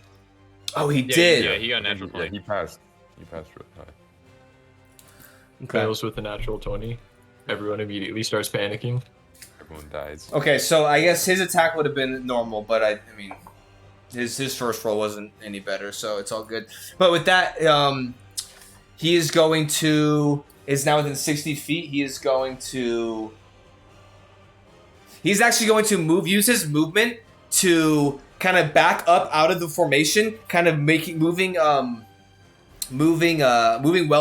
kind of using the majority of his speed, kind of whips the reins, kind of starts to trudge to the back of the formation, kind of goes about like 30 feet back, hops off. He's going to just like drop the reins. He's going to duck to the other side because Korzak's on the right-hand side of the path. He's going to duck to the left-hand side of the path, using his bonus action to dash, and then he's going to use his action to go ahead and stealth. Kind of. Yeah, he's still got freedom of movement on him. Oh, he's good. Okay, so yeah, so he's like his ox is now kind of back, but he's now almost back in line with this column of y'all. With and he's going to roll 22 for his stealth, so he is in it With advantage. Oh yeah, actually, let me go ahead and see if he rolls even higher. Still high. Yeah, 20. Yeah, you have 26. You moved it up from a 22 to a 26. Hey. Hell yeah! All right, Zahir, you're up. As this creature continues to lumber forward, 60 feet away from Morello and your ox. I would like to glide forward Okay, as you 30 feet. I will glide forward 30 feet, and I would like to fuck. You have a concentration spell up, right? You have Cast Grace on it? Yes. Okay, let me make sure. Yeah, I have Cat's Grace, and that's probably going to go down right about now. Okay, is it going down? Let me know. I'll write it Yeah, down. so he's like 30 feet from me, so I'm going to cast Fairy Fire on it. Okay, so that's concentration, right? Yes. What are you saying? Okay. It's actually 60 feet from you. Does that matter for the spell? Well, no. Okay. Oh, you moved up. So yeah, you're I good. move forward. Okay, But it's right. Well, no, but it doesn't matter. It's like 60 feet anyway. Okay, sounds good. So as you kind of raise up your hand, you see this like constellation of almost like a web appear, and it kind of then falls down and encompasses it as you see this thing kind of start to shimmer and glow as it continues to move forward. It's like covered in stars, glowing. Well, Yeah. no, dexterity saving throw. Oh, it has to make a save? Oh, I thought, yeah. Yes. Yeah, duh. D&D. That is going to be a 15? It didn't beat a 16. Oh, nice. So there you go. Dungeons and saves, So there you go. So that is my Dungeons and action. saves. So it is covered in light, and any attack roll against it has advantage now. Okay. Sounds good. Oh, nice. And it can't benefit from being invisible. Hopefully that's not an issue. Yeah, that'd be unfortunate if it was. Oh my And god. then- Disappears into the snow. We're all like, fuck. And for my bonus action, I will just cast Magic Stone. Magic Stone. Okay, sounds good. Next up is going to be Sir Denrick. Question. So, readying my lance and dropping my saddlebags would probably take a full turn. Yeah, I would say dropping your saddlebags would take much longer than that. Because you also have like wood attached and different things. But yeah. Hey, the saddlebags are dropped off of Benny. His pots and pans are gone. It doesn't really help me.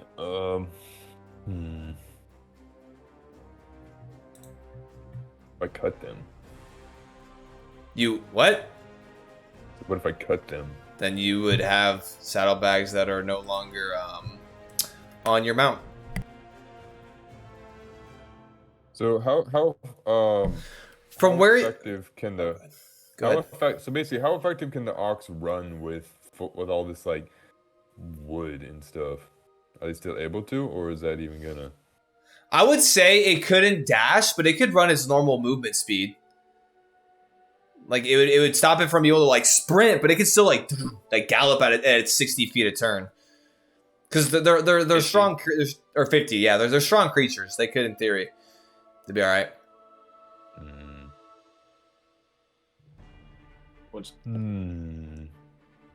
Switching weapons, does that take a full turn? It depends on what you're doing. If I switch my crossbow for a lance, would that take a full turn? No.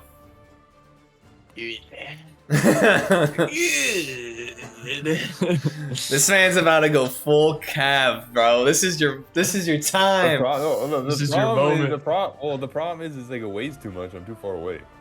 You got one shot. So he's gonna hit. He's gonna hit Morello before I can get to him. What are you doing, Sir Genric? How far back am I from the lead one? So you're from 50 feet of movement. You're like 15 feet back from the front, and it's 60 feet from the front. So it's 75 feet out. Nathan. Yeah, welcome to the D&D stream. This man's just flying, dude. This man's just floating. I don't think it's happening this turn. How can I fit daylight into this combat? Get it going. All right, well, I guess I'll just fire 2 more arrows. All right, sounds good. Brace yourself, Morello. I'll fire 2 crossbow bolts. Okay, so you go ahead. No, those are at normal because they're within 75 feet. So you go ahead and make, as you kind of as you shoot these bolts, go ahead and make your 2 attacks at normal. Oh, and with advantage because it's fairy fire. Ooh, I'll try 2 firebolts. Okay.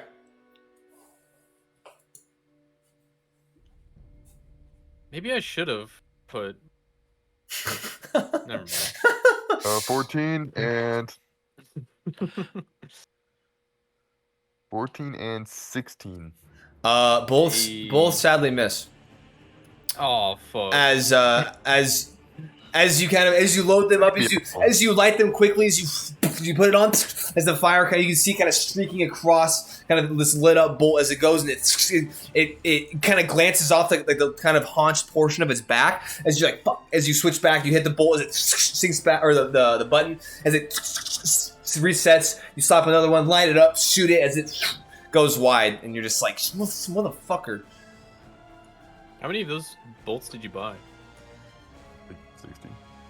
Go ahead. See the fire? Go ahead and get rid of 20. Get rid of 2 fire bolts. Get rid of 20? Get rid of 50 of them. Is there anything else you're doing on your turn?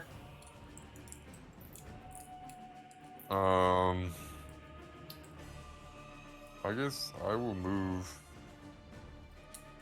I guess I kind of move back 5 feet. Okay. So you just kind of shift back a little bit within the column. Yeah. Okay. Yes. Can I use my bonus action to fucking ditch the crossbow?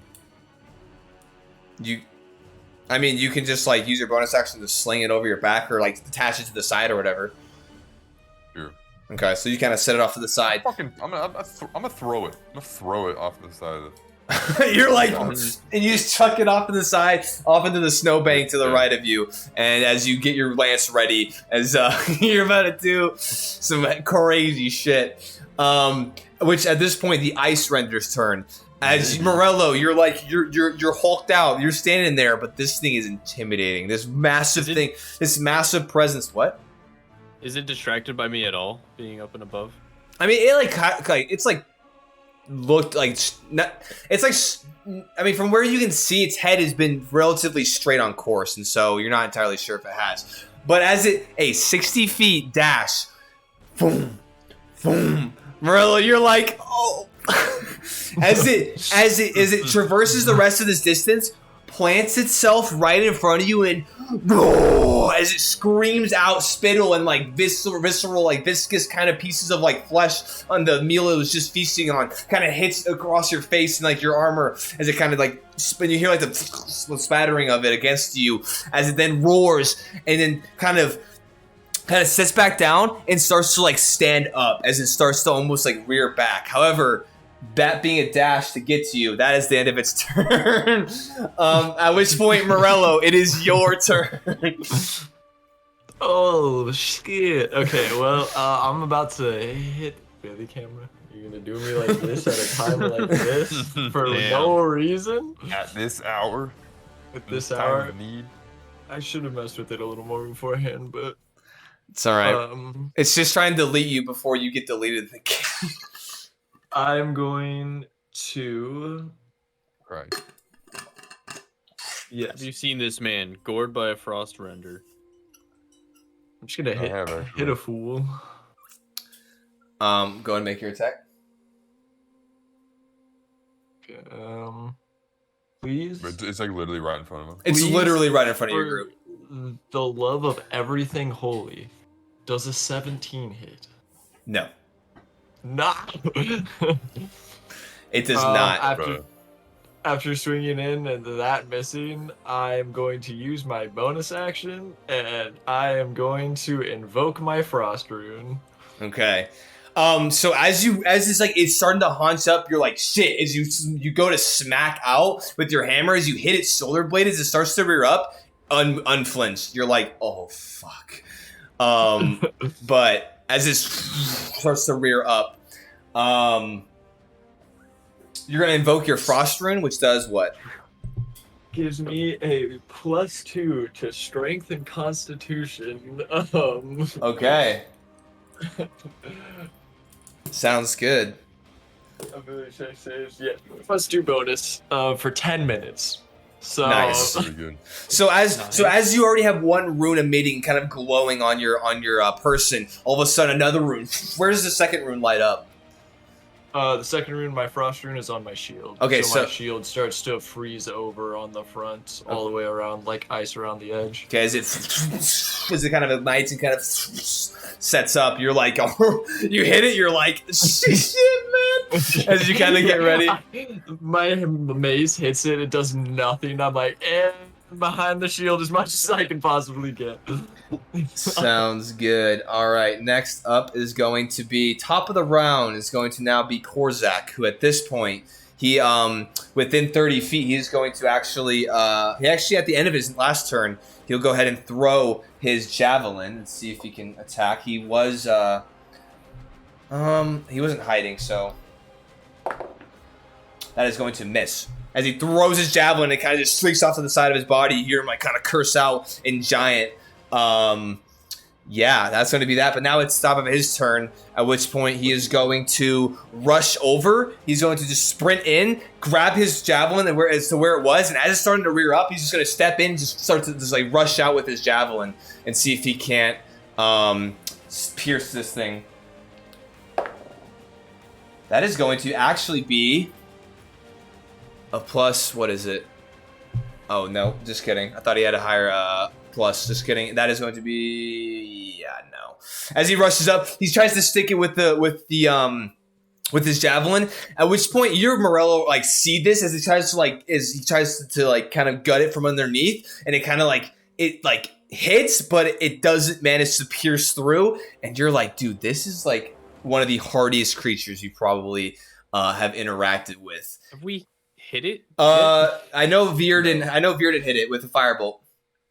Oh shit! Okay. But yes, that is going to be Korzak, as he's just kind of like he looks over to you, kind of eyeing like, oh, steady. As now it's going to be Virden's turn. Who is going to at this point? Do something. I really don't. Yeah, contribute. Let's see. More than ever.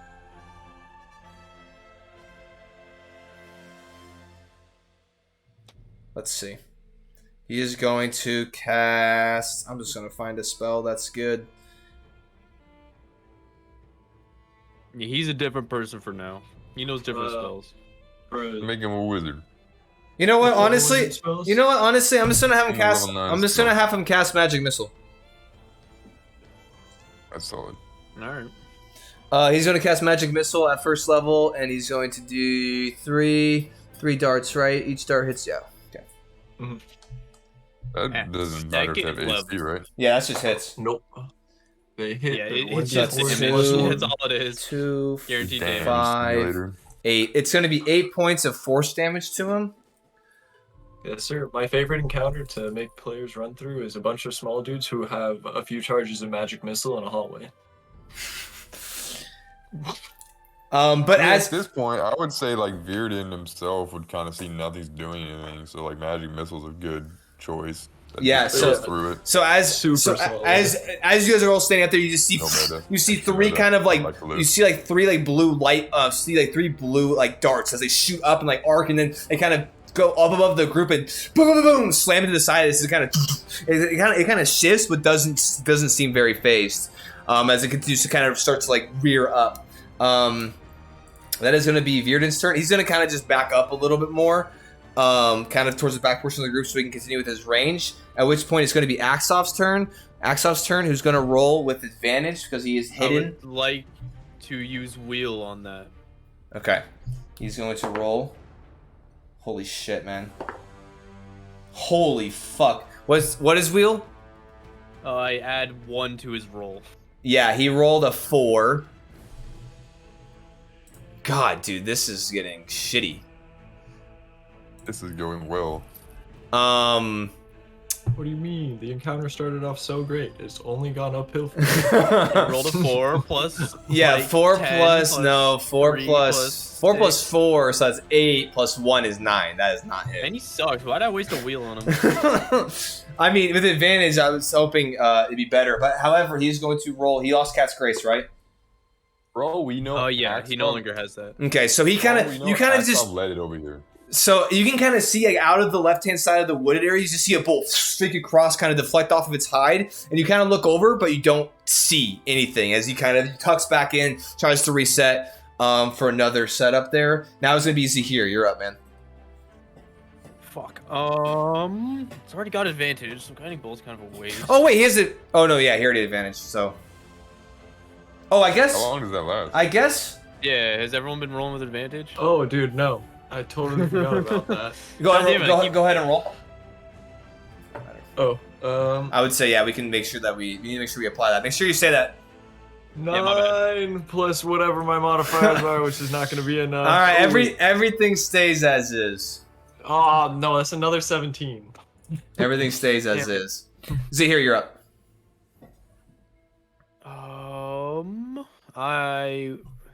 I'd like to float on over, near Korzak.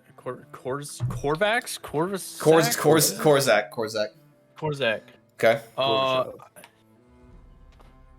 I don't recommend being this close, and I will give him 2 of the magic stones. Or I would like get as close as I can to get to him, and I like to give him 2. Do you like drop? You can drop them like overhead. You can like grab Yeah. them. You kind of like float. You kind of fly over, and you gotta drop these like a magical fairy drops some glowing stones into his hands, and you're like, I wouldn't recommend being Drops some close. atomic bombs, dude. Yeah. And You then I'll float out of range of it. you gave Axoff those As long- as well, right? They go out after a minute, so he just has rocks in his pocket now. Okay. So as you toss He's them, way down. as you pass those over, you kind of fly back up. You're now above the creature. What are you doing? I would like to hurl one at it. Okay, go ahead. Use my action to hurl one at it. Why Axel's rolling so fast? Because he's way down by rocks. Yeah, all 3 of these small pebbles. Yeah. I just love imagining 12-foot giant behemoth That that's is gonna, like, a murder us all. 27. 27. Throws a rock at Hey, it. Oh. 27 does not hit. No, I'm just kidding. I would have used a 27 on myself. Yeah, it's like, I just yeah. the computer, dude. I exit myself from this world. I pull out whatever spell I have to That off is... myself. He's like, I actually throw directly up, so just come back through How my much skull. damage do I do? A lot. Isn't Equal that to my 2d8 level. plus Hey, my 20? buddy Scotty's in the chat saying he's like, hey, roll with advantage, but we didn't see it. He knew. Hey, bro, pull up the chat. Hey, the viewers are trying to help, man. Yeah, Yeah, the helpers. How much damage you do, man? so that is 11 force damage, 8 radiant damage. Hold on, sorry. 1 minus 11 minus 8. Yes, and then I will use... Doesn't miss. Wait, What's it? Yeah, and then I'll use my bonus action to use the Archer Constellation and make another attack against it. Okay. So as you hurl this first rock, as it cracks against his shoulder, you hear a resounding crack, and you kind of hear like the as like you see like the out of its like nostrils, you see like the kind of frozen air kind of flurry out of it, and which is more than which is kind of more than you've seen it expressed with damage thus far. As you chuck another rock just immediately back down. Yeah. Go ahead and make your attack. And that is 2 attacks? a Unless you have 2 attacks. 14. 14. As for the purchase of the first rock, you round up and you kind of you go to kind of aim for that same kind of meaty portion as to where you just kind of punctured into its outside flesh. As it kind of drops its shoulder, as it kind of deflects off, as it streaks off, and kind of you see a glowing rock shoot off into the snow, and then get immediately kind of into the kind of deep snow off to the side as it kind of gets engulfed. Also, bye Morello. See you in the haze.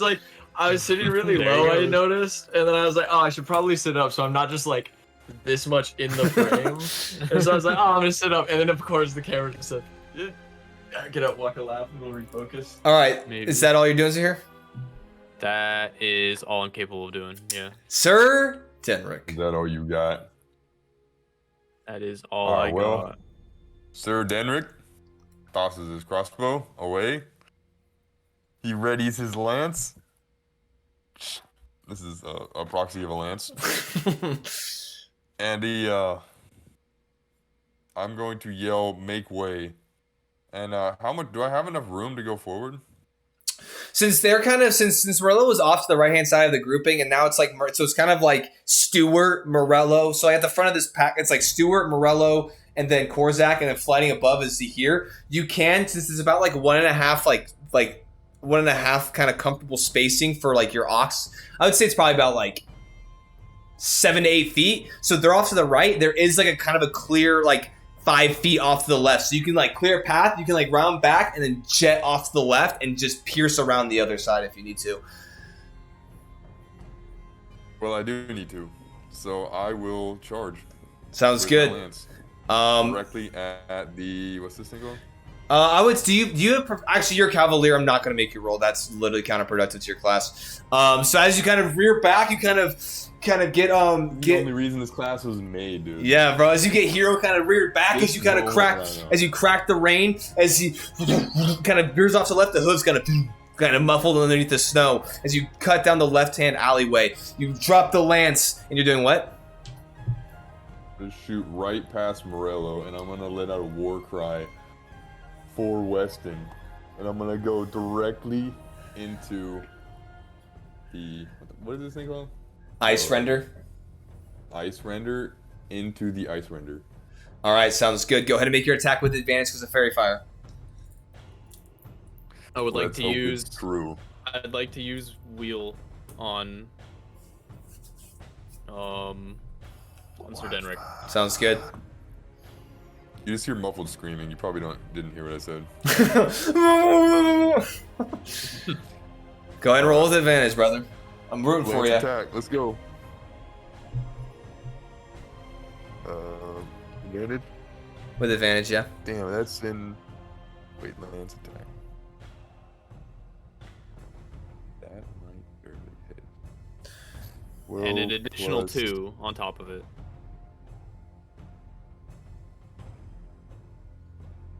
We all wait. 21? 21. You added the +2? Yes. Yeah. 21 does in fact hit.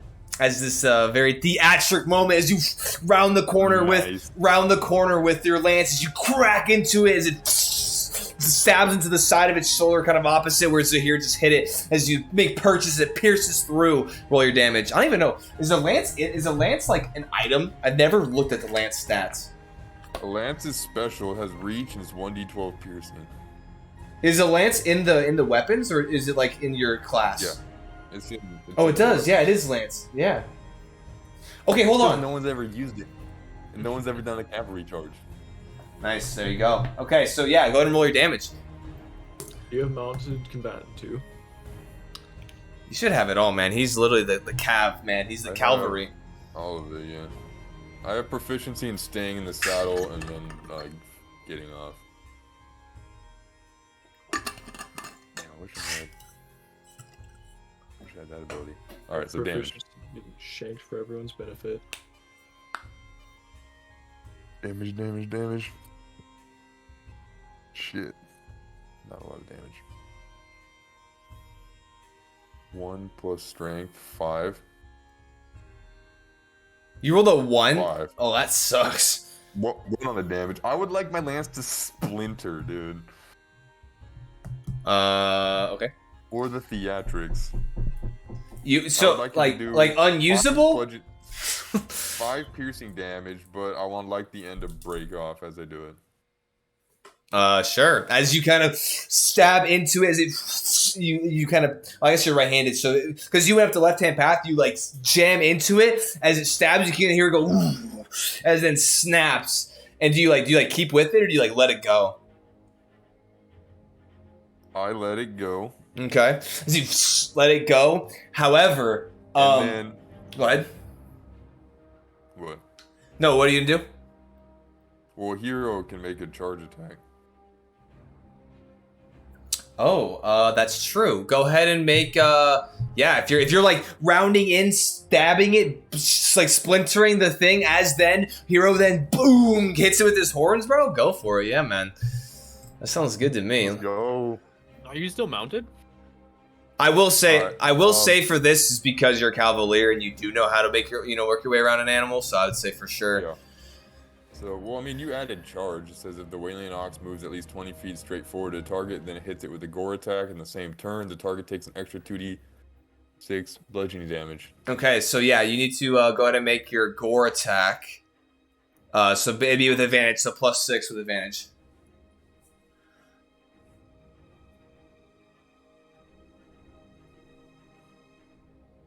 +21. 15 plus 6. All right, man.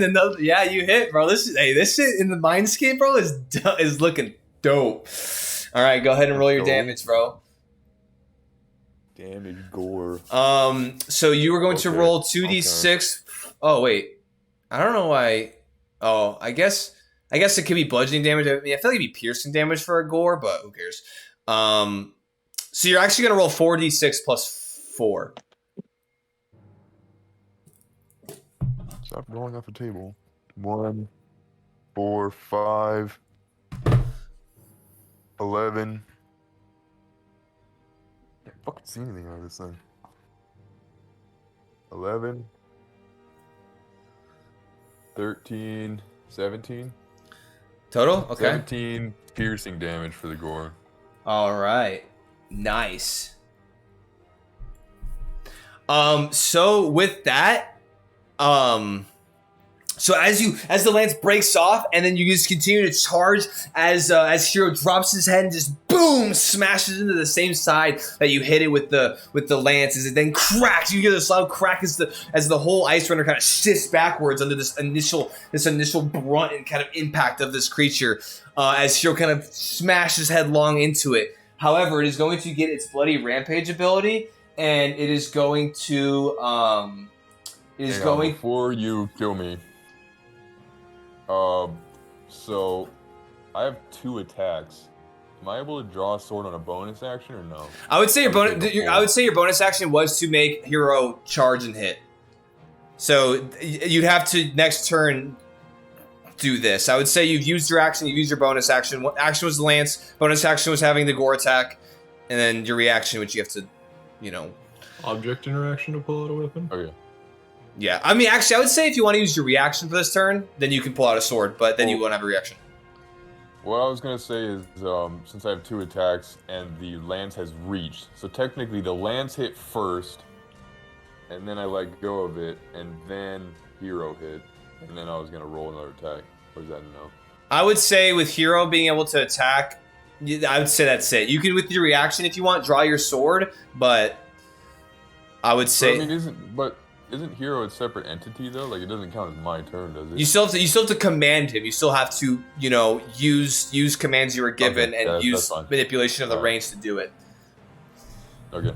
Yeah. But with that, it's going to use his bloody rampage, and as Hero smashes into it, it's going to reach out his claw and just rake down the side of your ox. I am going to use my reaction because he's within 5 feet of me to impose disadvantage with my shield. Okay. With my protector fighting style. All right, shit. Okay. With a 4, you made it roll a 2, so nice. As you cross over. Dang, bro, I was also gonna use my reaction rewarding maneuvers. I don't need to do that. Oh shit, bro. So as you kind of step into its space, shooting out your hand is the claw that's its left hand claw, which is where or I guess with your visual, his right hand claw, as it reaches up to reach out and kind of rake the side of this. You pull up your shield and kind of hit like its wrist portion and then deflect it off as which point he has to kind of kind of stumble and get his footing with his other, and then recoils back and then firmly plants himself once again. And then nicely done. I am able to move past him, right? To get your gore attack, you're now within 5 feet, so you can move out and go, but he would get an opportunity attack. Well, I guess he used his reaction for his bloody rampage, so. Yeah, but he's not. Well, I guess we'll find out. Is that the end of your turn, Denrick? Let's see. I mean, you used all of your stuff, so I don't know what else you. I am still kind of learning how to play this class a little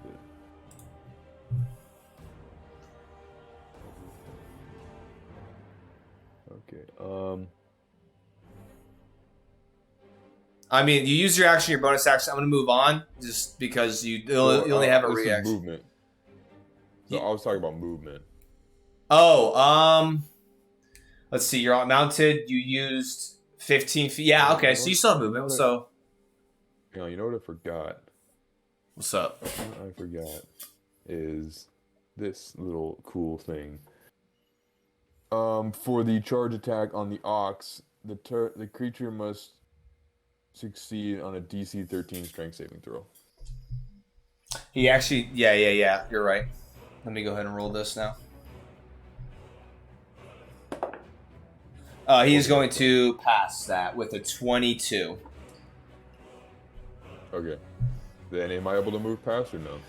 If you want to, you can shift. Yeah. You can shift out. If you want to, hit and then kind of with the claw reaching out, with Morello jumping in, deflecting it, you can then kind of with the rest of your movement, it'd be it was about, you were in the middle, so about 15 feet.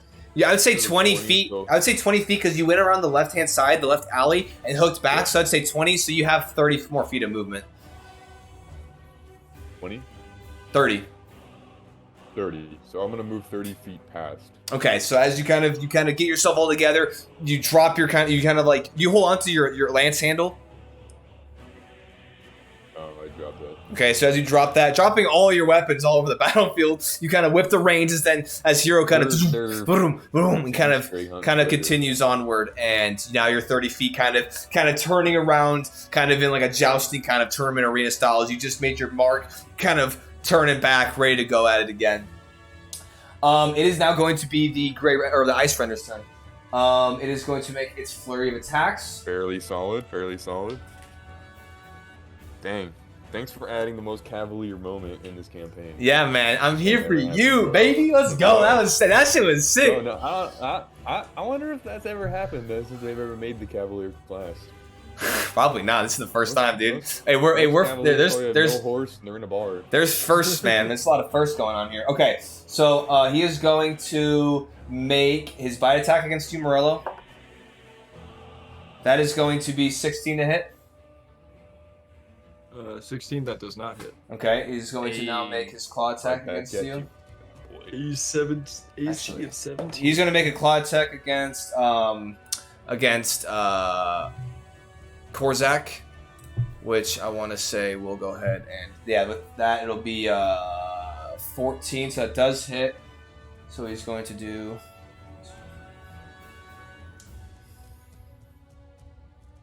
2d8. I didn't write it down.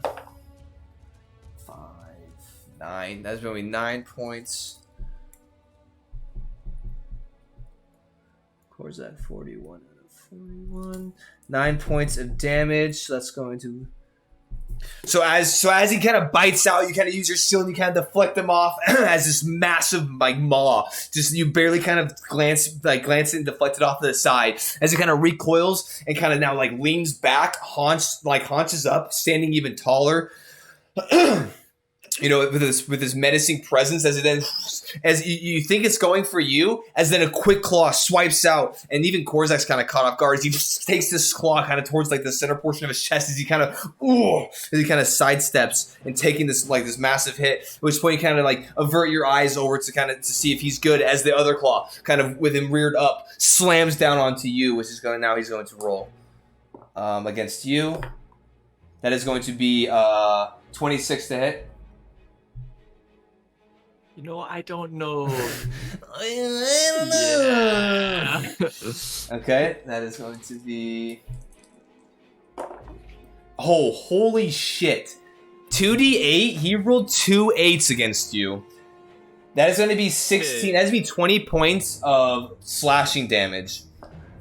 Glad I put my glasses on so I could see myself die.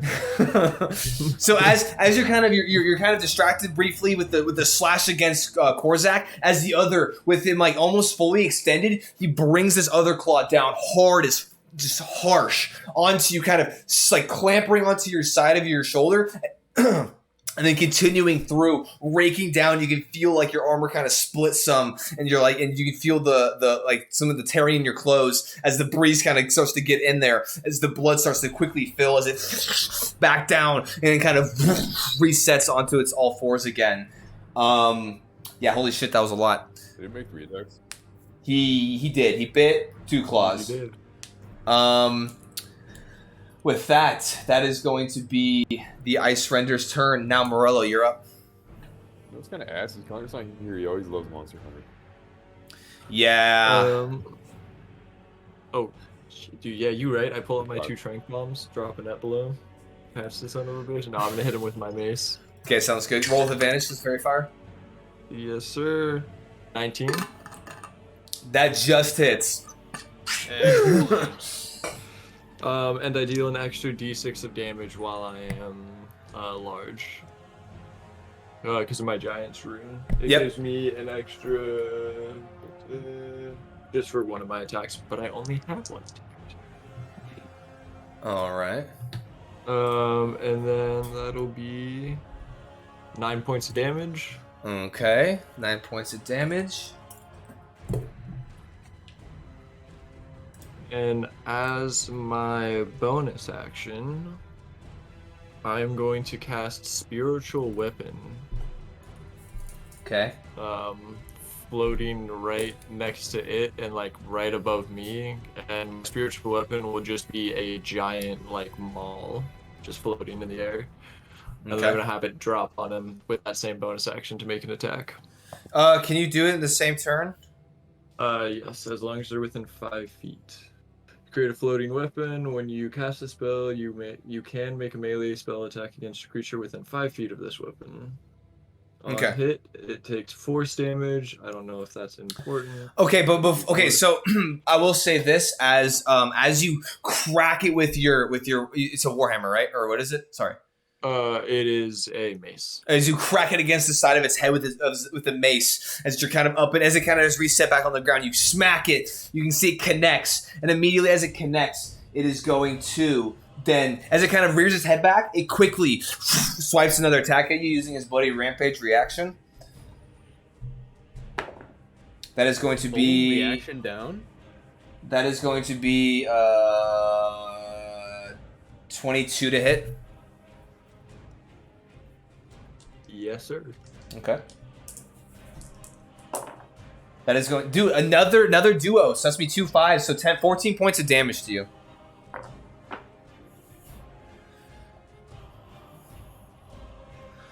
So as you... I'll wait till you're good. Yes, sir. Just doing some math. You're good, man? Oh god, what's 7 plus 4? Oh god, quick maths, man. It's the quick maths that get you, man. That's what kills, man. Ooh, okay, that's fine. Are you good? Are you? Did you in the world? Okay, so as 18 HP left. So as It's fine. this first massive rake down your chest, and as you retaliate back, and this other swipe kind of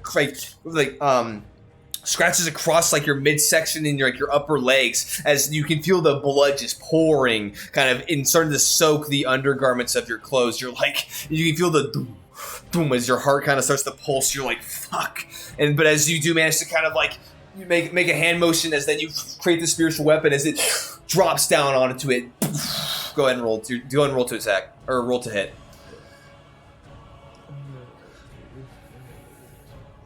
Hey, this is getting kind of loony. This is getting a bit funky. 21. 21 does hit. Hey, I will say, bro, that was the Cavalier moment you've always dreamt of, Todd. Now you don't have to play this class ever again. I can just explode right now, bro. Do it. Thank God he hit. 10 points of damage. Man, I don't miss Max fucking roll, thing that baby. I'll miss. 10 points of damage. Hey, the dice tell the narrative, man. That's Live with Honestly, I honor, kinda bro. wanted my Die Lance's with skill glory. anyway, 'cause you did 10 points. Is that it, right? Radiant. Yep. Okay, so as this hammer kind of cracks, and as it cracks down, you hear like the snapping of like almost like bone as you see pieces of like the spines that go across his back kind of shatter from the immediate impact of it onto its like kind of like arched portion of its back. Okay, Morello's that look is. over. Yeah, right before my turn ends, I'm gonna look over to Kozak and be like, "Well, I said we might die. At least we're gonna do it with glory, my friend." As Korzak's like, that was quite impressive. Watch this as he kind of gets his javelin ready. We'll see if he fucking hits, but that's gonna be the top of the round. He does not heed my warnings. Whether or not he hits, man, it's gonna look impressive to me. I'm losing a lot of blood right now, so. Yeah, he's like, you drop the rocks well, actually, he doesn't have another arm, and he's not dropping his javelin. So you drop the rocks, and it kind of like he sees it, and then like he doesn't like let go of his javelin, so it kind of like hits in his hand and like deflects off to the ground. And then you see this, and you just see him kind of like immediately lunge for another attack, and so you're like, okay. I'll go. But yeah, I thought you go pick him up. I might Run pick down him there. up I and run off, immediately dude. run down like a loot goblin. And start picking him up. I will say though, as you look over to him too, like you're both like you're bleeding, he's bleeding. It's kind of like this like intimate kind of moment for you two, as you're both like kind of up against this massive creature. And you guys are like, oh shit, here we go. Let's see if he hits with advantage. Ooh, hold on. Natural 20. Let's go. Let's Go. Let's go. You can't make this For a shit total of 8 damage. For a total of 3. 8 damage. Let me go ahead and see what its javelin's damage is. I don't even know. 1d6, I believe. Alright. Javelin is 1d6. Yes, you are right. So you see him as he's like, what's this? As he then jams like you see some of the ribs kind of protruding from underneath. You see him jam the javelin in between a rib, and even with one hand, he's very like you saw he cracked you against the shoulder earlier. He drops down and twists the javelin with one hand, and you can see like the blade kind of like create almost like a circular wound as he then kind of like tears it out, and just with a gout of blood kind of shoots across the snow. And he is going to roll his 1d6. Yeah, that is going to be 6 points of damage. Oh, even less. Damn. Damage is damage, alright? Hey, but it I'll was take it, hey. I'll take I it. mean, when he did this flurry, and it was like, damn, it's bleeding pretty good. But like the creature itself, kind of just like, but like remains fairly unmoved. But it looked fucking cool, and in the spirit of things. There you go. That's all that matters. Virden is now going to be up. Let's see. What other kind of spell can I fucking waste for this guy? Fireball, as everyone's right up adjacent to it. Yeah. This music's kind of going hard as fuck. I don't know if whoever's in the stream, bro. This music kind of going. It's kind of in it. Can't hear him sad. I know. I wish I could play music for y'all. It's kind of bullshit. I'll just play my D&D battle playlist. Connor used Mel's he used Mel's Acid Arrow, right? I think he did before. Use what? I think he used Melf's acid arrow. Milf's acid arrow. Yeah, he used MILF. Acid arrow. Ass. What? I'm gonna have him use MILF's acid arrow, and he's going to roll. So that's me another second. I need to write this down. I'm gonna say Melf's acid arrow. I was gonna say, honestly, if Korzak wasn't there, he could just shoot a fireball at me. I could take it. 18 points of fire damage. Did it read? Yeah, Oh it no, this will. is... Half to 9, and then again by absorb elements. I could take a fireball. Okay, there we go. I need to make sure I write that down. Now he's gonna make an attack with advantage. Virden. Unfortunately, I don't think his bonus is higher than a +8, and that wouldn't beat it with a 10. Yeah. So sadly, make a range spell against yeah. So as you kind of you see Virden kind of speak an incantation. You see this kind of green, kind of bright green bow, almost translucent, kind of appears as he then kind of you see like with his other hand as he like flurries like his fingers across as an arrow kind of protrudes out and kind of. As then you see this dripping kind of deathly kind of green ooze. He rolls it back and shoots it, and then just over the back portion of it as it kind of shoots off in the distance, as Capkin's still giving him kind of a hard time, as he's kind of like fuck, and then he's going to just continue to kind of deal with that kind of loss in his life. Now. Axov's up. He's going to make his attack. Axov's used this dice. Make a successful Did the one though. work. No, that was a 7 and a 2. Axov has not. We're gonna beat him up after this. Booty.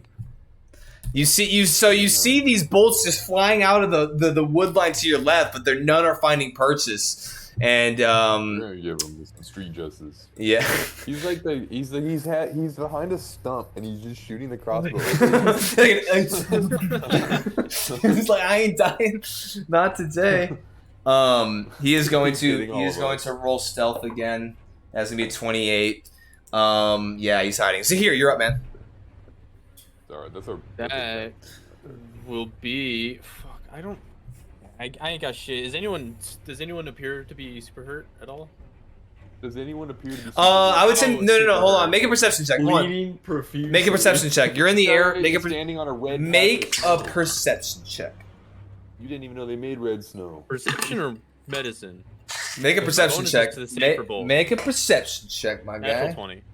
Yeah, bro, you see just Everyone give me a blood. round. You see blood just like a red. You see red freaking just like all over the ground next to him. You can like as you look down, you're like, oh, I wonder who's hurt. He's like, and like blood like shoots out of his mouth, and you're like, that's not right. It was that. Yeah, just because I Morello? got that That's Morello. sunburnt red cloak on, man, doesn't mean that it hides the blood. How- But I'm bleeding pretty profusely. How bad is anyone else? As you're looking around, natural 20, you see that that Korzak took us a claw across his kind of chest area, but doesn't seem to be holding, or seems to be holding up better than Morello. So. Fuck, I can't cast 2-level spells. Oh, but I have other things I can do. Right?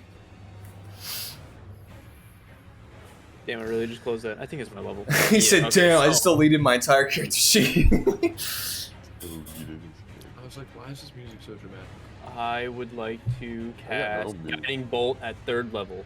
Go ahead and make your attack with advantage. I'm listening to Elden Ring right now. Dude, I am too. That's crazy. I am listening to that as well. Yeah, I need to. Oh, I should have played Charge of the Rohirrim, dude. I'm listening to Formidable Foe 2 right now. I'm listening Lich to- Dragon Fortisax. Tavern Inn Music, Fantasy Medieval Music, no copyright, Volume 2. No copyright, baby. That's what we're looking for. 25 total. 25 does, in fact, hit, my friend. Alright, so I don't have enough dice.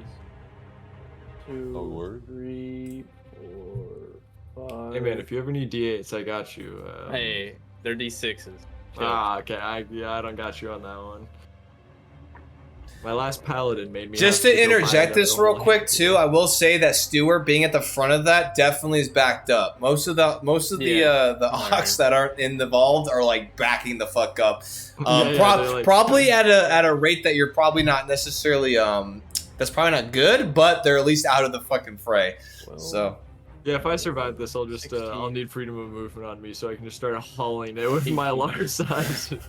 Get You back here. you pick up your ox. You're like, come here. It's fine, buddy. Yeah, have So it over my that's- shoulder. We're going back in. Was that anything? 18 radiant damage plus 8 additional, so Nice. 26 radiant damage. Nice, dude. That's serious. Plus, wait, hold on. How much total? 26. Damn. Nice. Yeah, that'll fucking. Can I get some lead, motherfucker? Oh, I thought this was a bonus action. No, as you just this beam of kind of white kind of radiant energy as you streak it down it almost like kind of looks like a shooting star as you crack into the top of its back, as it kind of it is starting to look pretty hurt. It's starting to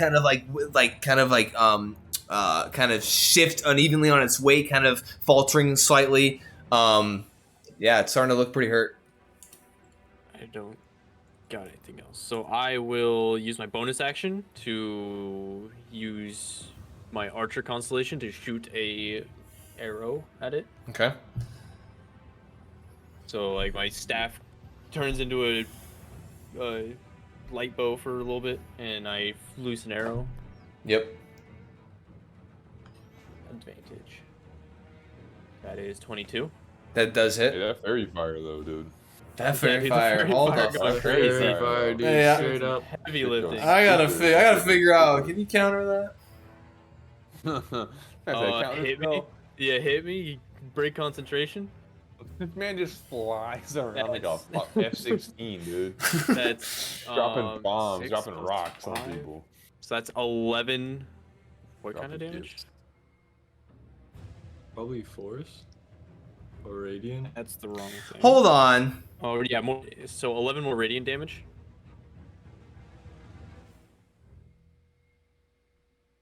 Bro, don't tell me we messed up this whole fight. We gotta redo it. Yeah, hold on. We have to go back a couple saves. Fairy fire is an area of effect. It's not like on a creature. And you cast the fairy fire. Did you cast it? No, you cast it where he was right now, right? No, I cast it when he was further back. So each object in a 20-foot cube within range is outlined. Yeah. So you cast it because when you would have cast that, he would have been any at creature 60 in the feet. area- Any creature in the area when the spell is cast is also outlined in light. I'm pretty sure it's separate. For the duration, objects and affected creatures shed in light. Oh, okay. So each. Oh, so that. marked in the area. Oh, so those are objects, and then for the duration, objects and affected creatures shed light. Okay. Yeah. So it's Okay. like you blast an area and then And you for tag for the whatever's in duration. that area. Okay. Yeah. Okay. All right. Yeah. Okay. No, we're good. We're all good on the western. Look, man, half my internal organs are on the ground right now. And with my movement, I would like to land on his face. Oh, that means half your organs are still in your body, so that's still. I need the other half. Also, you're gonna land on its head, or it's like it's. I will just like kick it in the face with my movement. Hold on. How much damage did you do with your arrow? Sorry, I didn't. Oh, Oh. 11 more radiant damage. You're gonna land on it. Yeah, I would like to land on its face. Just Okay. to piss it off as much as possible. So as you drop down, as you kind of like fold your wings in, just kind of fall down, flare them back out, as you then just like land on its head. Yeah. Now you're just in its. I would like to piss it off as much as possible. Yeah, you're like kicking at its head. You're like, "Yeah," and you're like doing that like you know when like you're like old like your siblings trying to like attack you using your feet to like bicycle kick the fuck out of them so you keep them away. That's what you're doing to its head right now. You're like, "Yeah," and you're kind of like irritating the shit out of it. With the fairy. All right, that'll be the end of your turn. Denrick, you are up, Cavalier. Alright, so hero gallops past the Ripper guy, and I will dismount with my sword and shield. Mm-hmm. And see, dismounting for me takes only 5 feet of movement. Okay, you are 30 feet back, so you would be 20. You'd only be able to get 25, so you'd be technically 5 feet short.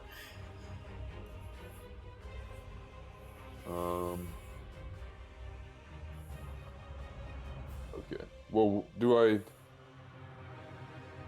Battle map wise though, I don't dismount directly underneath hero though, right? Oh, I guess you Does that dismount. matter? You dismount, yeah, next to him in the foot in the 5 feet adjacent. So I guess it would make up for that 5 feet, so you'd be able to get there in 25. All right, so I dismount. I say, hero, hold here, and I'll kind of smack him to kind of go down the road a little bit. Okay. And I'm gonna turn with my sword. Make an animal I'm handling gonna check. turn. Make an animal handling check real quick, just to see if he moves on his own volition. 23. Okay. Yeah. He moves. Okay. So I have my shield. I'm gonna draw my sword, and I'm gonna kind of. So I kind of walk. I kind of like jog. I jog 10 feet forward. I'm gonna draw my sword and raise it in the air, and I'm going to use a bonus action to use rally, which is the battle master thing. And I'm going to say, hold fast, Morello. We do not fall this day. And I will give him 1d6 plus charisma temporary hit points. Okay. I like it. 7. You gain 7 temporary hit points. Let's go. Okay. Strong. And then I yell, Sir Denric yells charge and charges the beast. Okay. Go ahead and make your 2 attacks. Want to say right? That And With- then I'm fingering. with advantage. With advantage. 2 attacks with advantage. I'll take that. And then I will hit him also with unwavering mark. Alright, first attack.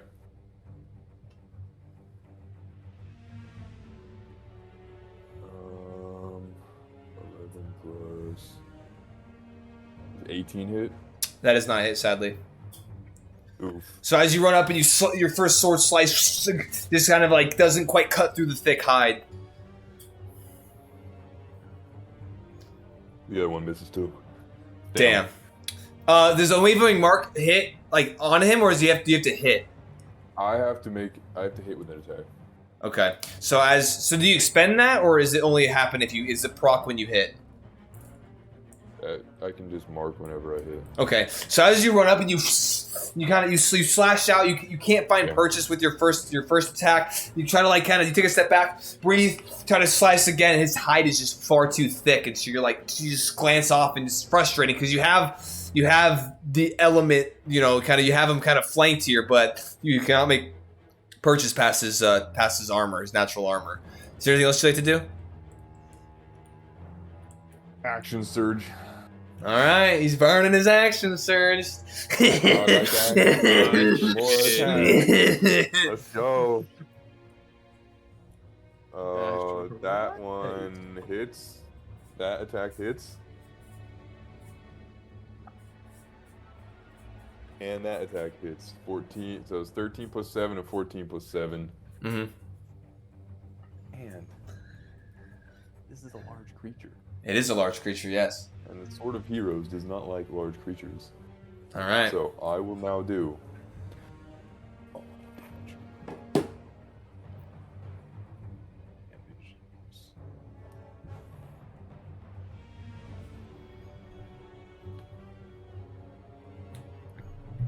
So it's going to be 2d8 plus 7 twice. Hold on. Are you adding your proficiency modifier to your damage? Because you don't do that. No, my damage is Oh. strength plus 4, dueling style plus 2, magic sword plus 1. Okay, nice. Continue. I just did that quick math in my head too. You're good, man. Alright, so I will attack. First one, 8, You and I have to total One. 7. 8, 3. 8, 8, 16 plus 4, 20. Plus 14, 34. Holy shit. And that is a magic weapon, if that matters. Thank you. Okay, gotcha.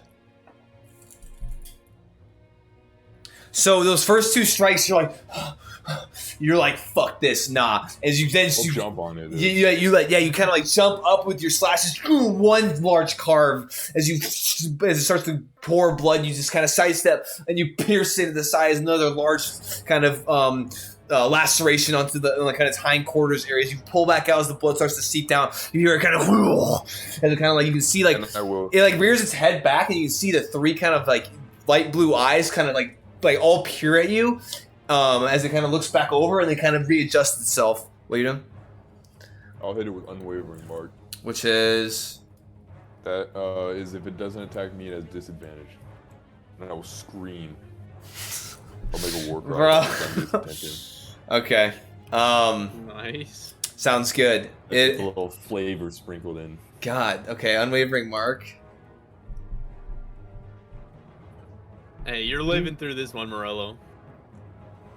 All those attacks would have just hit, dude. We would have been fine.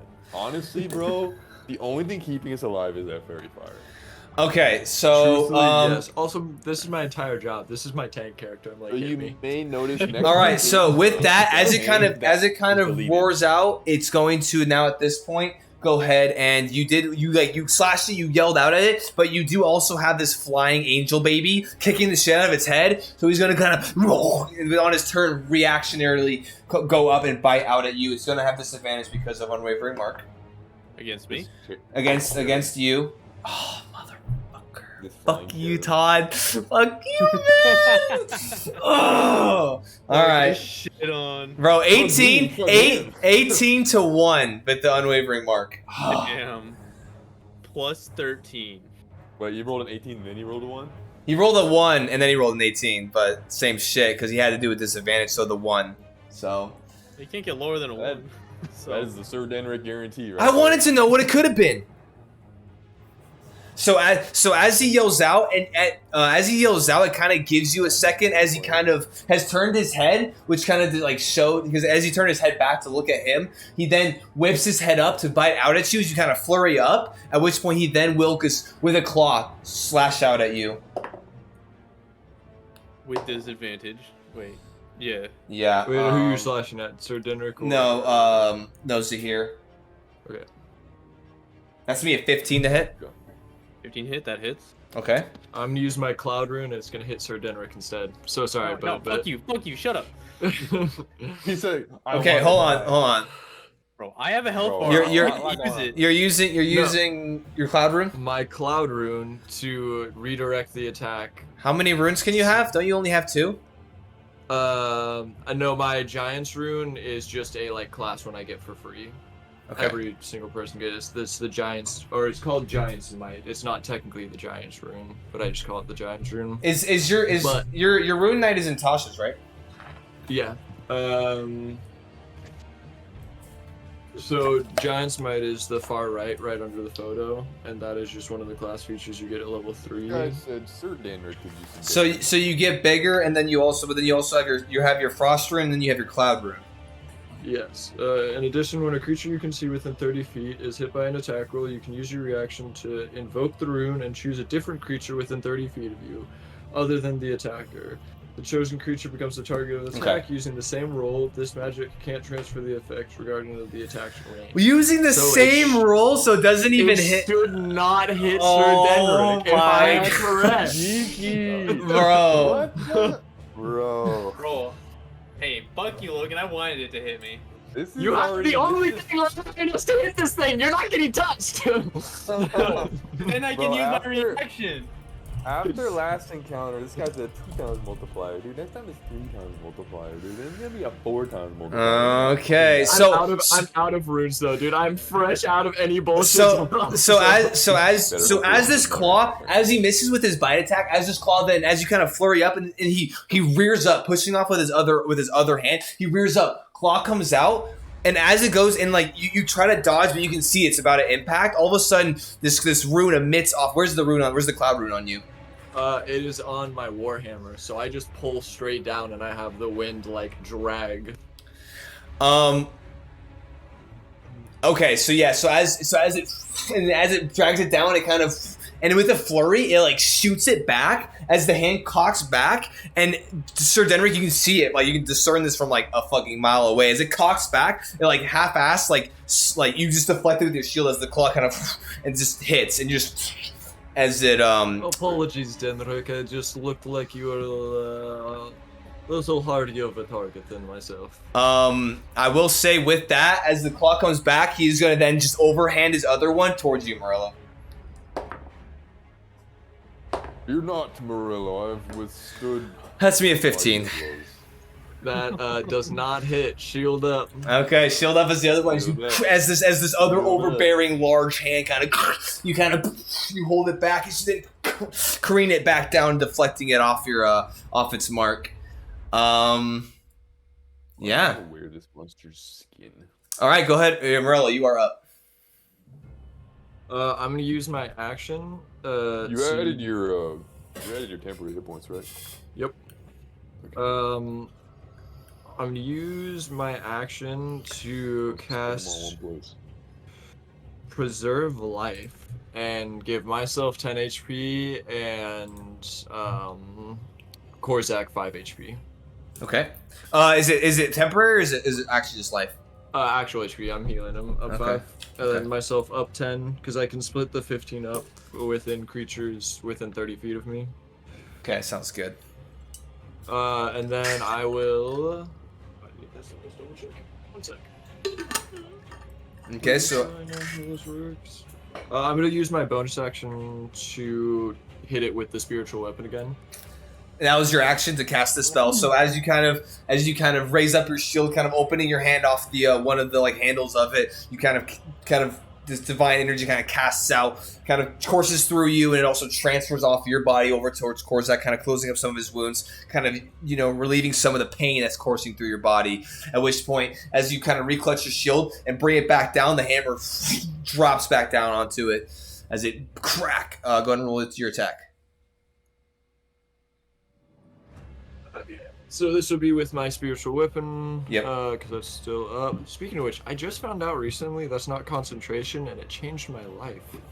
Spiritual weapon? Damn, that's kind of wild. Yeah, dude, you can give it to like your large spirit, dude. Have him just go ham. No, it's really not. What the fuck? Nice. Dude, it's crazy, right? Nice. 19 to hit. 19 does just hit. Yep. Okay. Oh, this guy got some Then that'll be What is 9 points strobing? of damage. 9 points of damage. Okay. What's strobing? And then similar in vein, seeing Sir Denric just go all out, I'm also gonna action surge. Okay. Yeah, let's go. And then I'll just make one attack on him. Sounds good. Go make it with advantage. 15 plus 21. 21 does hit. Yep. 15 plus 21, 30. Plus 21, dude. 36, bro. Does that? 36 to hit. Oh my god. That's 6 points of damage. I rolled a 1 and a 2. Damn.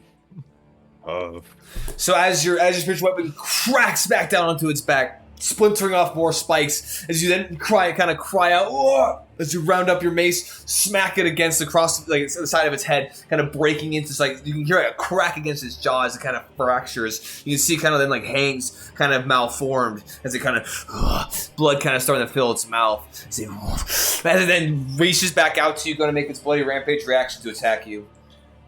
With disadvantage because of Sir Denric. Bro, I've rolled 7 fucking 4 times. Natural 20, but negated to 7. So, let's go. 15. Woo! 15 does Negated not hit. Sir AC Denric. 17. Yeah. So once again, this time you're not quick enough with your shield, but it the claws, like you sidestep back as the claws just barely kind of across you, and you're like, oh shit, as it sweeps up and then kind of resets My itself. eyes have just been saucers this whole time. He's just like in the look of like shock the whole time has never left his face. You're like, Hey, damn. don't kill me though because of my cheekiness. That'd be lame. Oh, you pulled Is out. that going to be the and your turn? Pulled out a gun. That's the end of my turn. Yeah. Okay. Top of round 5 is going to be Korzak, who is going to now make his javelin attack once again. 5 rounds. That is going to hit. Nice with 18. It's going to be 4 plus 4 is going to be 8 points of damage. 28. Okay. As once again he kind of is in this space with you, Morello, kind of side by side as he lunges out, his javelin kind of hits in the base of where his neck kind of connects to his body, and he kind of cries out as he kind of digs, like stabs it, twists it in, and recoils it back. Gout of blood shooting out, kind of squirting a little bit as this creature is looking heavily injured. That is now Airsoft kills it. Korzak, that's going to end his turn. Virden is going to go up. He's just going to go and throw another firebolt, seeing as you guys are just wailing on him. Not to expend any more of his spells. That is going to miss. Another firebolt kind of just hits off the back, kind of just dissipates the hide protecting him. Axov's going to now go ahead and make his attack with advantage. Natural 20. Oh my God. Dude, I misses. deflected. Oh shit! Here we go. Oh, misses every single shot. His rangefinder probably finally worked. Yeah. So it's gonna be okay, and then that is going to be. Hold on, I need to look and see. Yep. His fucking guy. That is going to be. Shot, then it comes in that one moment. It's gonna be like, look how much work I did. He's like, guys, I did 12, it. I did it again. 12. He's like, Hey, we whatever- did it, team. Whatever damage he deals, it has 1 more health. No, it's fine. He rolled pretty low for all of his dice, and so he only managed to. He didn't do as he didn't finish it. To all of your guys' relief, he did not get the final blow. But however, as an arrow finally streaks out of the woods, as a bolt, I should say, it streaks out of the woods right into one of its eyes. As the eye bursts and the blood just shoots out, kind of coating parts of your shoulder, and you can feel like the hot kind of blood hit you, Morello. As it kind of like. As it kind of like its head and like kind of body like rears up as it cries out in pain. However, then labored breathing, but it is still standing, and that is going to be. And he's going to roll stealth again. That is be 23. The beast is gonna roll stealth to turn invisible. Yeah. That is not going to be up. Zahir, you're up. Zahir's turn. Morello still fucked, isn't he? Morello, I mean, He's fine. He's fine. you saw some of the magic being cast. You can see that it kind of was. He's looking less beat up as he had previously. You'll survive 2 hits. Yeah. I'm not holding myself up with my mace anymore. I'm actually standing Okay. my own 2 feet. Surprising. All right, so I will. Okay, hold on. Let me go. Best thing about playing a cleric, when I get absolutely slammed for 2 rounds, I can just heal myself. Rinse, repeat. Grins. I will use guiding bolt. Well, no, hold on.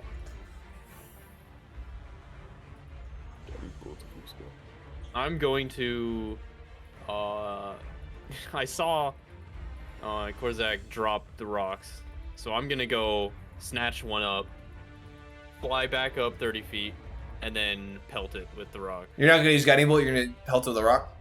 Yeah, All right, sounds good. Go ahead and roll. Your Magic damage. with the rock. it's a magic rock. I Okay. gave Korzak magic rocks, and he just ignored them. So that know what a is rock is. a 24. That does hit. Hit. Yes, please kill it with the rock. There's no pebble. Disrespected. 3 plus 5, Still. 8. That's 8 damage plus 8 radiant.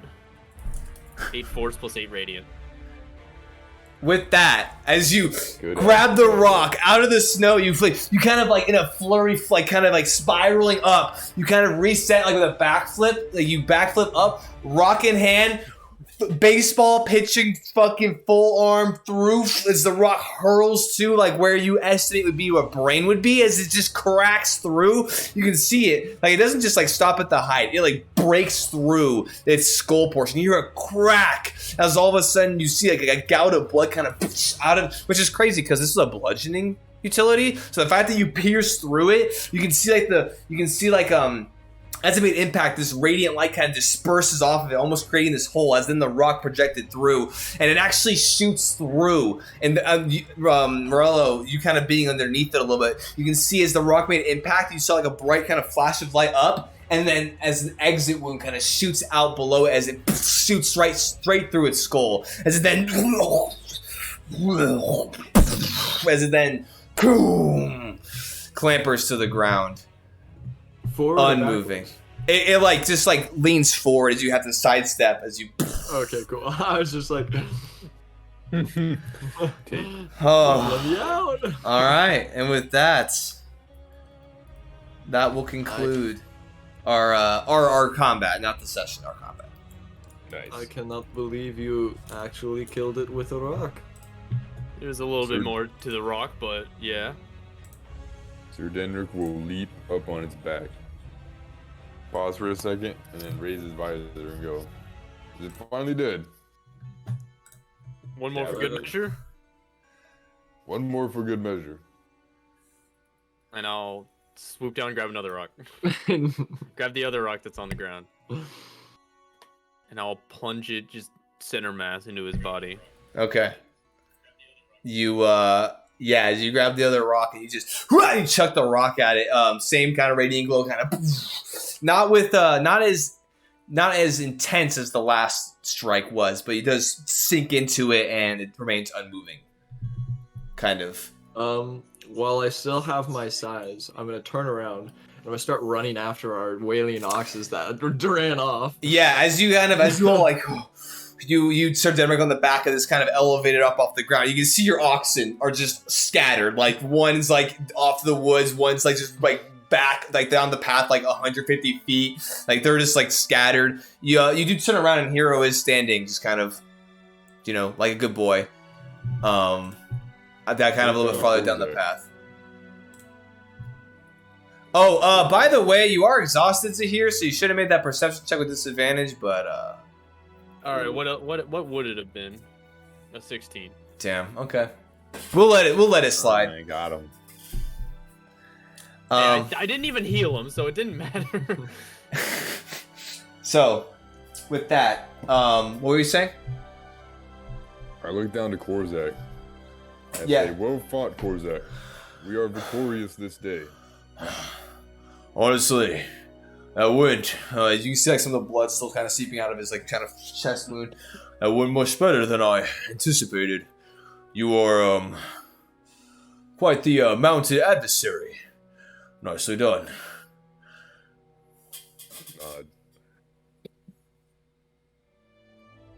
I guess adversary to he like starts to like correct himself and just whatever. Because anyway, and then Axoff coming out the woods. Did you see that shot? That was absolutely everything that I could have anticipated and asked for. As he kind of walks out with this crossbow, he's like, I mean, it took me a little bit to get. I mean, obviously, if you're trying to aim for something smaller like their eyes, obviously, it will not. You're a little bit less fortunate when it comes to actually hitting. But when I hit. So I'm dressing my wound. I'm just like looking at him while dressing my wound. I'm like, whatever, man. But hey, well fought, everybody all around. I mean, I obviously can. I mean, we all fought well. Yes, absolutely. Not even fate itself could have helped you at the start, though. I suppose the last shot is the one that counts. I mean, it was not the. I mean, as he points over to Zahir, the last shot was when your shiny little rocks, and it did in fact certainly count. But I think I weakened it a little bit. Probably. I mean. Yeah. You loosened it up for me. Of course. And I will go find Stuart.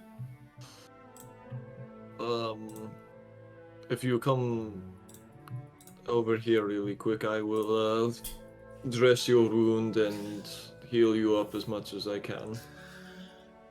I think you should address your own wounds first. Yeah, I'll be all right for a Seem to sec. be badly hurt. Yeah, you seem to be in more rough shape than I am, so I mean, I appreciate it though. I mean, it's just but a scratch, so. I mean, and it looks like as he gestures over, your oxen are now even farther kind of dissipating and scattering. yeah, I'll cast a Cure Wounds on myself at first level before I run off after the ox. But as soon as you said "'tis but a scratch," I just wanted to be like, "But you have no arms." Tis but a scratch. It's just... Nice. But yeah, it takes you guys a little bit of time, but you eventually do manage to get all of your oxen back, and you manage to pick up your pots and pans, Morello, as you gather all together once again. Virden just kind of acknowledges, like, yeah, sorry I couldn't have been more help. There was had some thick hide, so yeah, I figured also, I mean, we don't necessarily know what's still out there, so I figured I would, keep kind of a majority of my reserve still, plenty in case things get kind of weird down the path. So, but nicely done. Not a bad idea. I'm Korzak. healing myself up to 49. Yes. 48. Yo, what's up? I think you see the potency of these rocks now, so if I hand you some, I I mean, believe it can be a very listen, useful tool. I have trained long and hard in the art of melee and close quarters altercations, and so I think that though I do appreciate the gesture, I found that my method was probably most effective for me. So, but and he kind of nods. I mean, those rocks sure did come in handy towards the end there. So, All right, well, as long as you believe what you're saying. Hey man, I'll That I take do. some rocks if you ever You you ever do you, do. buddy. Yeah, you do you, boo. You said you do you.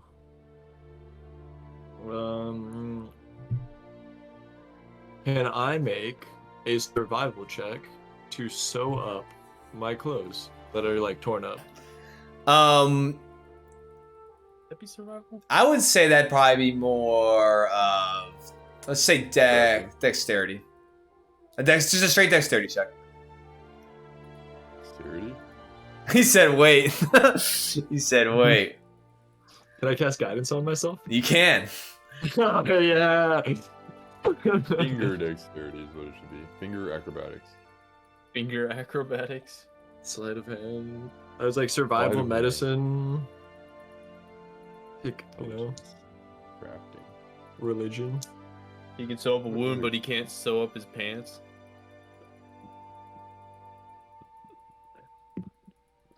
I do Oh, have an extra shit, pair of pants, let's but I don't believe they go! would.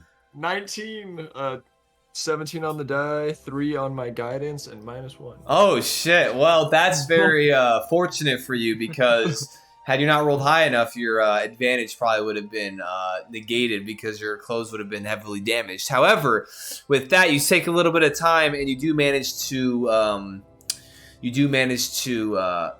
repair them effectively enough to the point where you do manage they work effectively still. So nicely done. But I would say y'all take about 20-30 minutes after this, kind of gathering all your oxen back, kind of getting things settled, as well as Morello fixing his attire after dealing with the onslaught. But yeah, I'd say after about half an hour or so, maybe a little longer, you guys are ready to set out again. I'm going to approach Korzak. Okay, he's kind of Say, go ahead. Is there anything we should gather from this beast? I mean, like I was mentioning earlier, it has some very thick and hardy hide for natural armor. But as he kind of looks up, I mean, it obviously, as you all saw, it is very, very thick, and it is kind of hard to kind of manipulate. So we'd have to be here for quite some time if that's something you would like to spend time doing. Do you Tie it think? to the back of the oxes, drag it with us. Do you think it would be a worthy be trek super for your clan to come out and harvest this? I definitely think so. Yes, very much so. Then I think we should just relay the information on where it is. I mean, that's Do you if think we would at least. that's if other creatures don't get to it first, but I doubt they're eating the Mhm. hide, at least.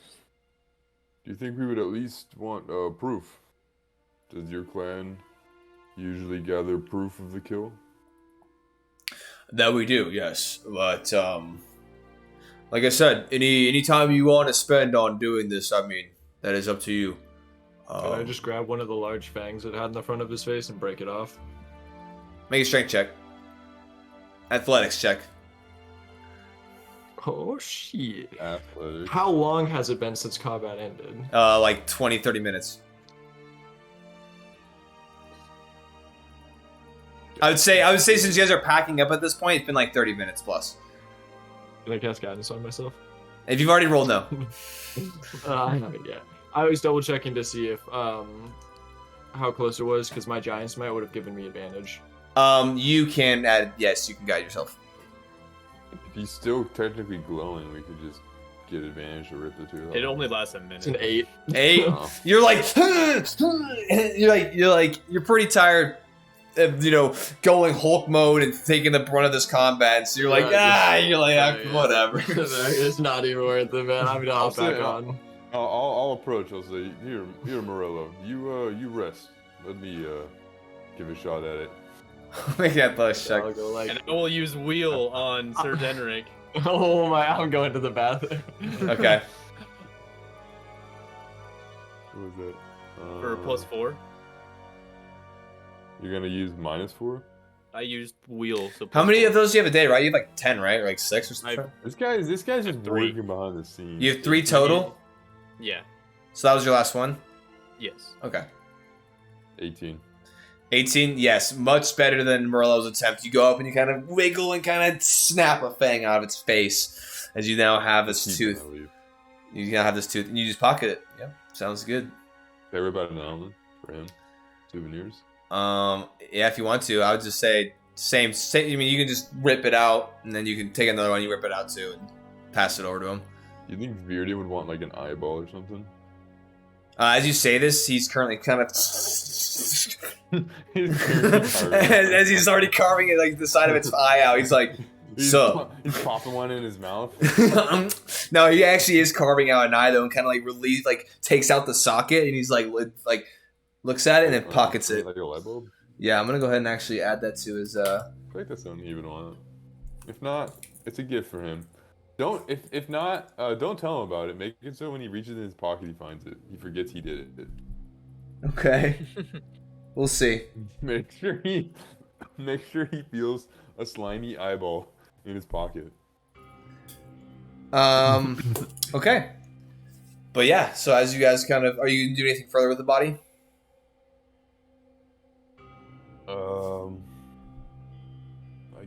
I guess I'll give him a tooth.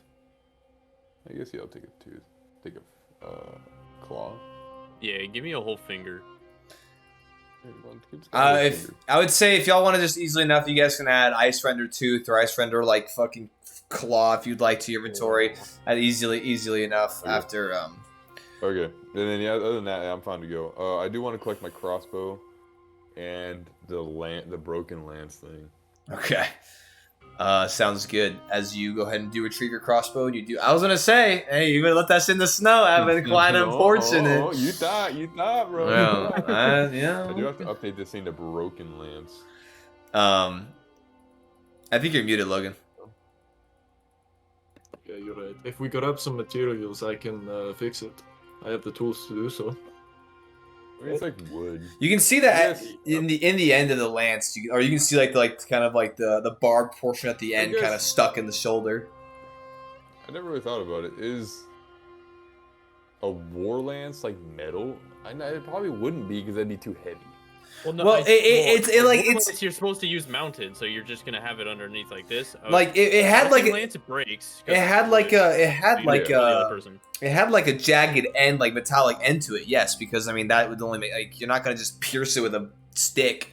I guess yeah. It's probably be like along the sense of like a reinforced like spear. And Yeah, then, like you said, you have the end underneath your arm, so like it kind of holds it. It does have disadvantage within 5 feet, so yeah, you're not like, yeah, you're not I just. guess really just the It ends didn't. that It didn't broke. shatter. Like if you wanted to grab the end, the end Yeah, like yeah, the end yeah. like stuck into it, so you can like grab the end out of it. Yeah, like Yeah, I a have, jousting lance is supposed to splinter. It's supposed to like kill him. Unless you're cheating. smithing tools that I can use to work on it next time we take a rest. I mean, I'm not too worried about it. I don't believe it'd be something we could fix here. Usually we'll just get a new one.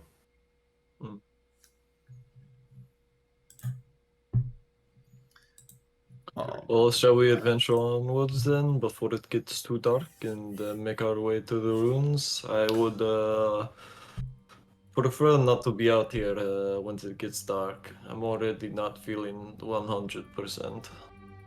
It's called an ice render, R-E-N-D-E-R. Yep. It was a modification of the gray render from one of the monster manuals. I agree. I think we should get moving. We've already delayed enough. Hopefully anything drawn to the corpse or the commotion will not get to us first. Should leave it behind. And with that, as you all kind of mount up at this point, grabbing your kind of little souvenirs, make sure you add, if you wanted a fang of ice render fang, you can add that Morello to your inventory. I'm handing out party favors. Yeah, as the group now at this point continues onward. Participation trophies. So Like a cool little necklace. at this It's point, also something I can put runes on. I would say, as you guys were about at the 3-hour mark, another hour goes by. I need you all to make another Constitution saving throw for the cold. Did Korzak want one? No. Actually, make a perception check real quick. Does he have like a necklace with teeth? 10. He didn't take one, but you don't see anything of note. All right, so Axoff passes, and so Morello, what's your con save? Oh, Constitution. Ooh, that's a 24. Okay. Rolled a 17 and an 18. Oh, 25 actually. Sorry, +1 from my cloak. It's toasty. What'd you get, Sideric?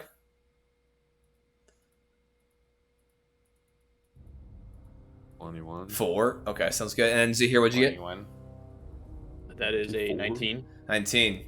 So you managed to continue to stave off the any additional effects. However, you're Excuse me. 20 total. okay. If it's above a 10, you're fine. So you managed to stave off any additional, but your hands and like your feet are still like remaining chilled as they have kind of as the cold has kind of set in, but has not furthered itself upon you. But the rest of the group is managing well. And I would say pushing about the. I would say, well, with the battle and kind of spending your time there, I guess it would have been about it would have been about like 30 minutes after you guys had departed that you would have made your save there, and then I would say at about almost pushing the 5.5 hour mark, everyone make everyone make perception checks for me. Yeah, that's more like it. 11. 8. Natural 10. 1. Also roll with disadvantage here. Yeah, I got a 10. Okay, sounds good. 1 second. Okay. So Merlo, what'd you get? Everyone, just what'd you get? 11 for Morella. 8 for Serdenric. Okay, and then you rolled 10, and then the Axoff rolled like shit. So everyone rolled like shit for the most part. But so as you guys are continuing, making sure you're keeping an eye out for the best of your ability as the path continues, as the light snow kind of continuing downward, picking up kind of at some points kind of almost fizzling out, not completely in its entirety, but then kind of picking back up at different portions over the course of time. Peering out, kind of see like a fox every once in a while kind of scurrying through like the deep snow. Everyone keeping an eye out. And about the 5.5 hour mark, you see kind of up ahead, kind of what looks to be almost a corner of a wall. So up ahead, you can almost see kind of straight ahead, you can see a corner of a wall kind of protruding up off the ground. And as portions of it, kind of continue off to the left, so you see like this corner kind of connecting piece, and you can almost see at this angle, you can see kind of shoots forward a little bit, and probably continues further. But then there's a wall that kind of continues off to the left, at which point, just beyond this kind of section of wall, you can see what looks to be the remnants of like a kind of dilapidated building of sorts, kind of rising up above beyond this wall. You can see like large kind of holes and whatnot, kind of with the structural integrity kind of what's the word, compromised, as you can kind of see large portions taken out of it, and it just seems that it has seen better days.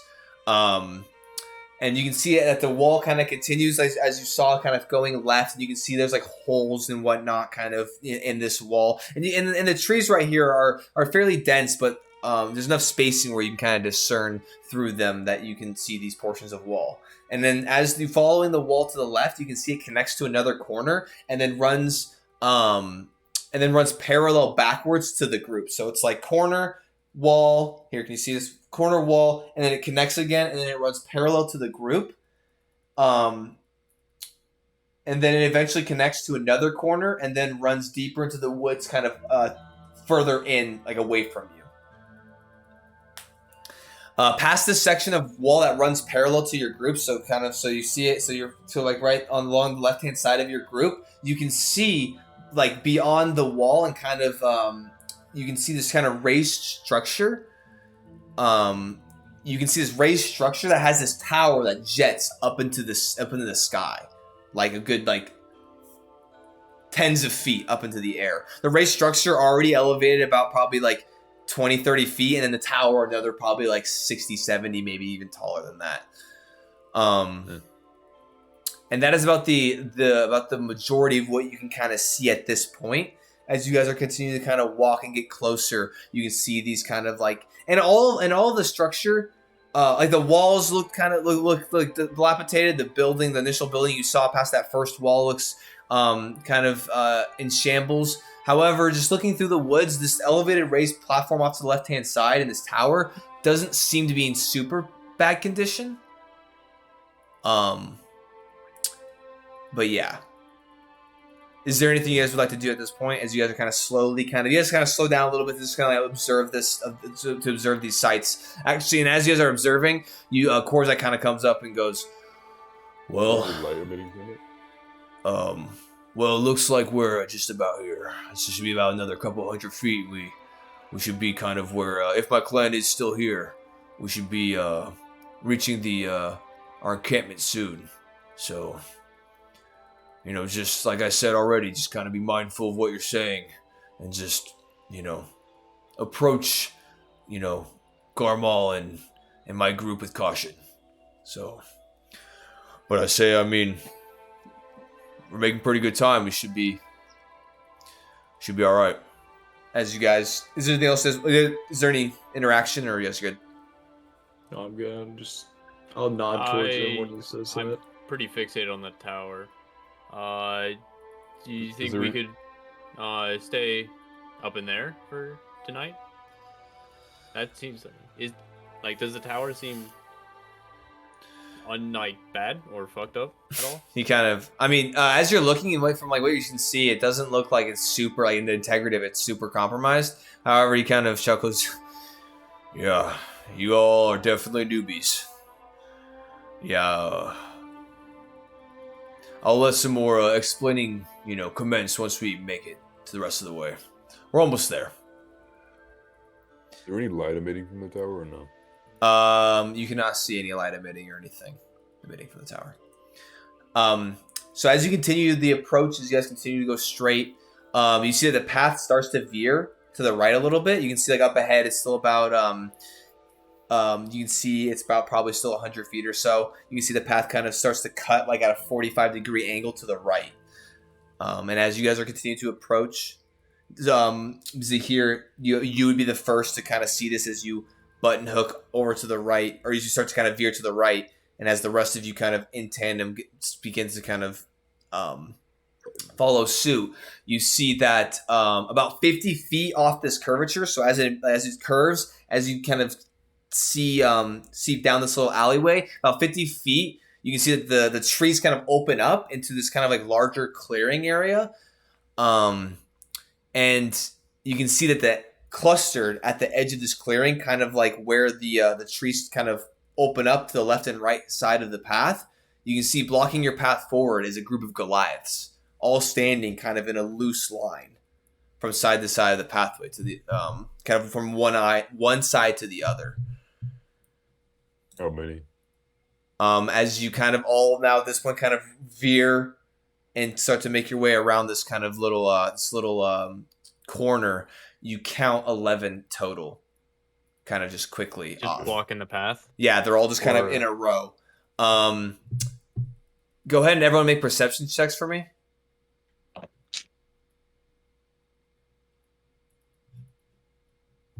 Nice. 19. Hey, same. 10 I'll total. take that. 10 The total. highest I've ever rolled this campaign. Okay, so Perception. make sure you did it with disadvantage, right? Yes. Really? It's a 10, man. Hey, you better take your level of exhaustion. I He's earned dead. that. He's I already earned dead. that. He's already, I he's earned already that. dead, man. He's already down. He's already hurting. All right, hold on one sec. Let me get the.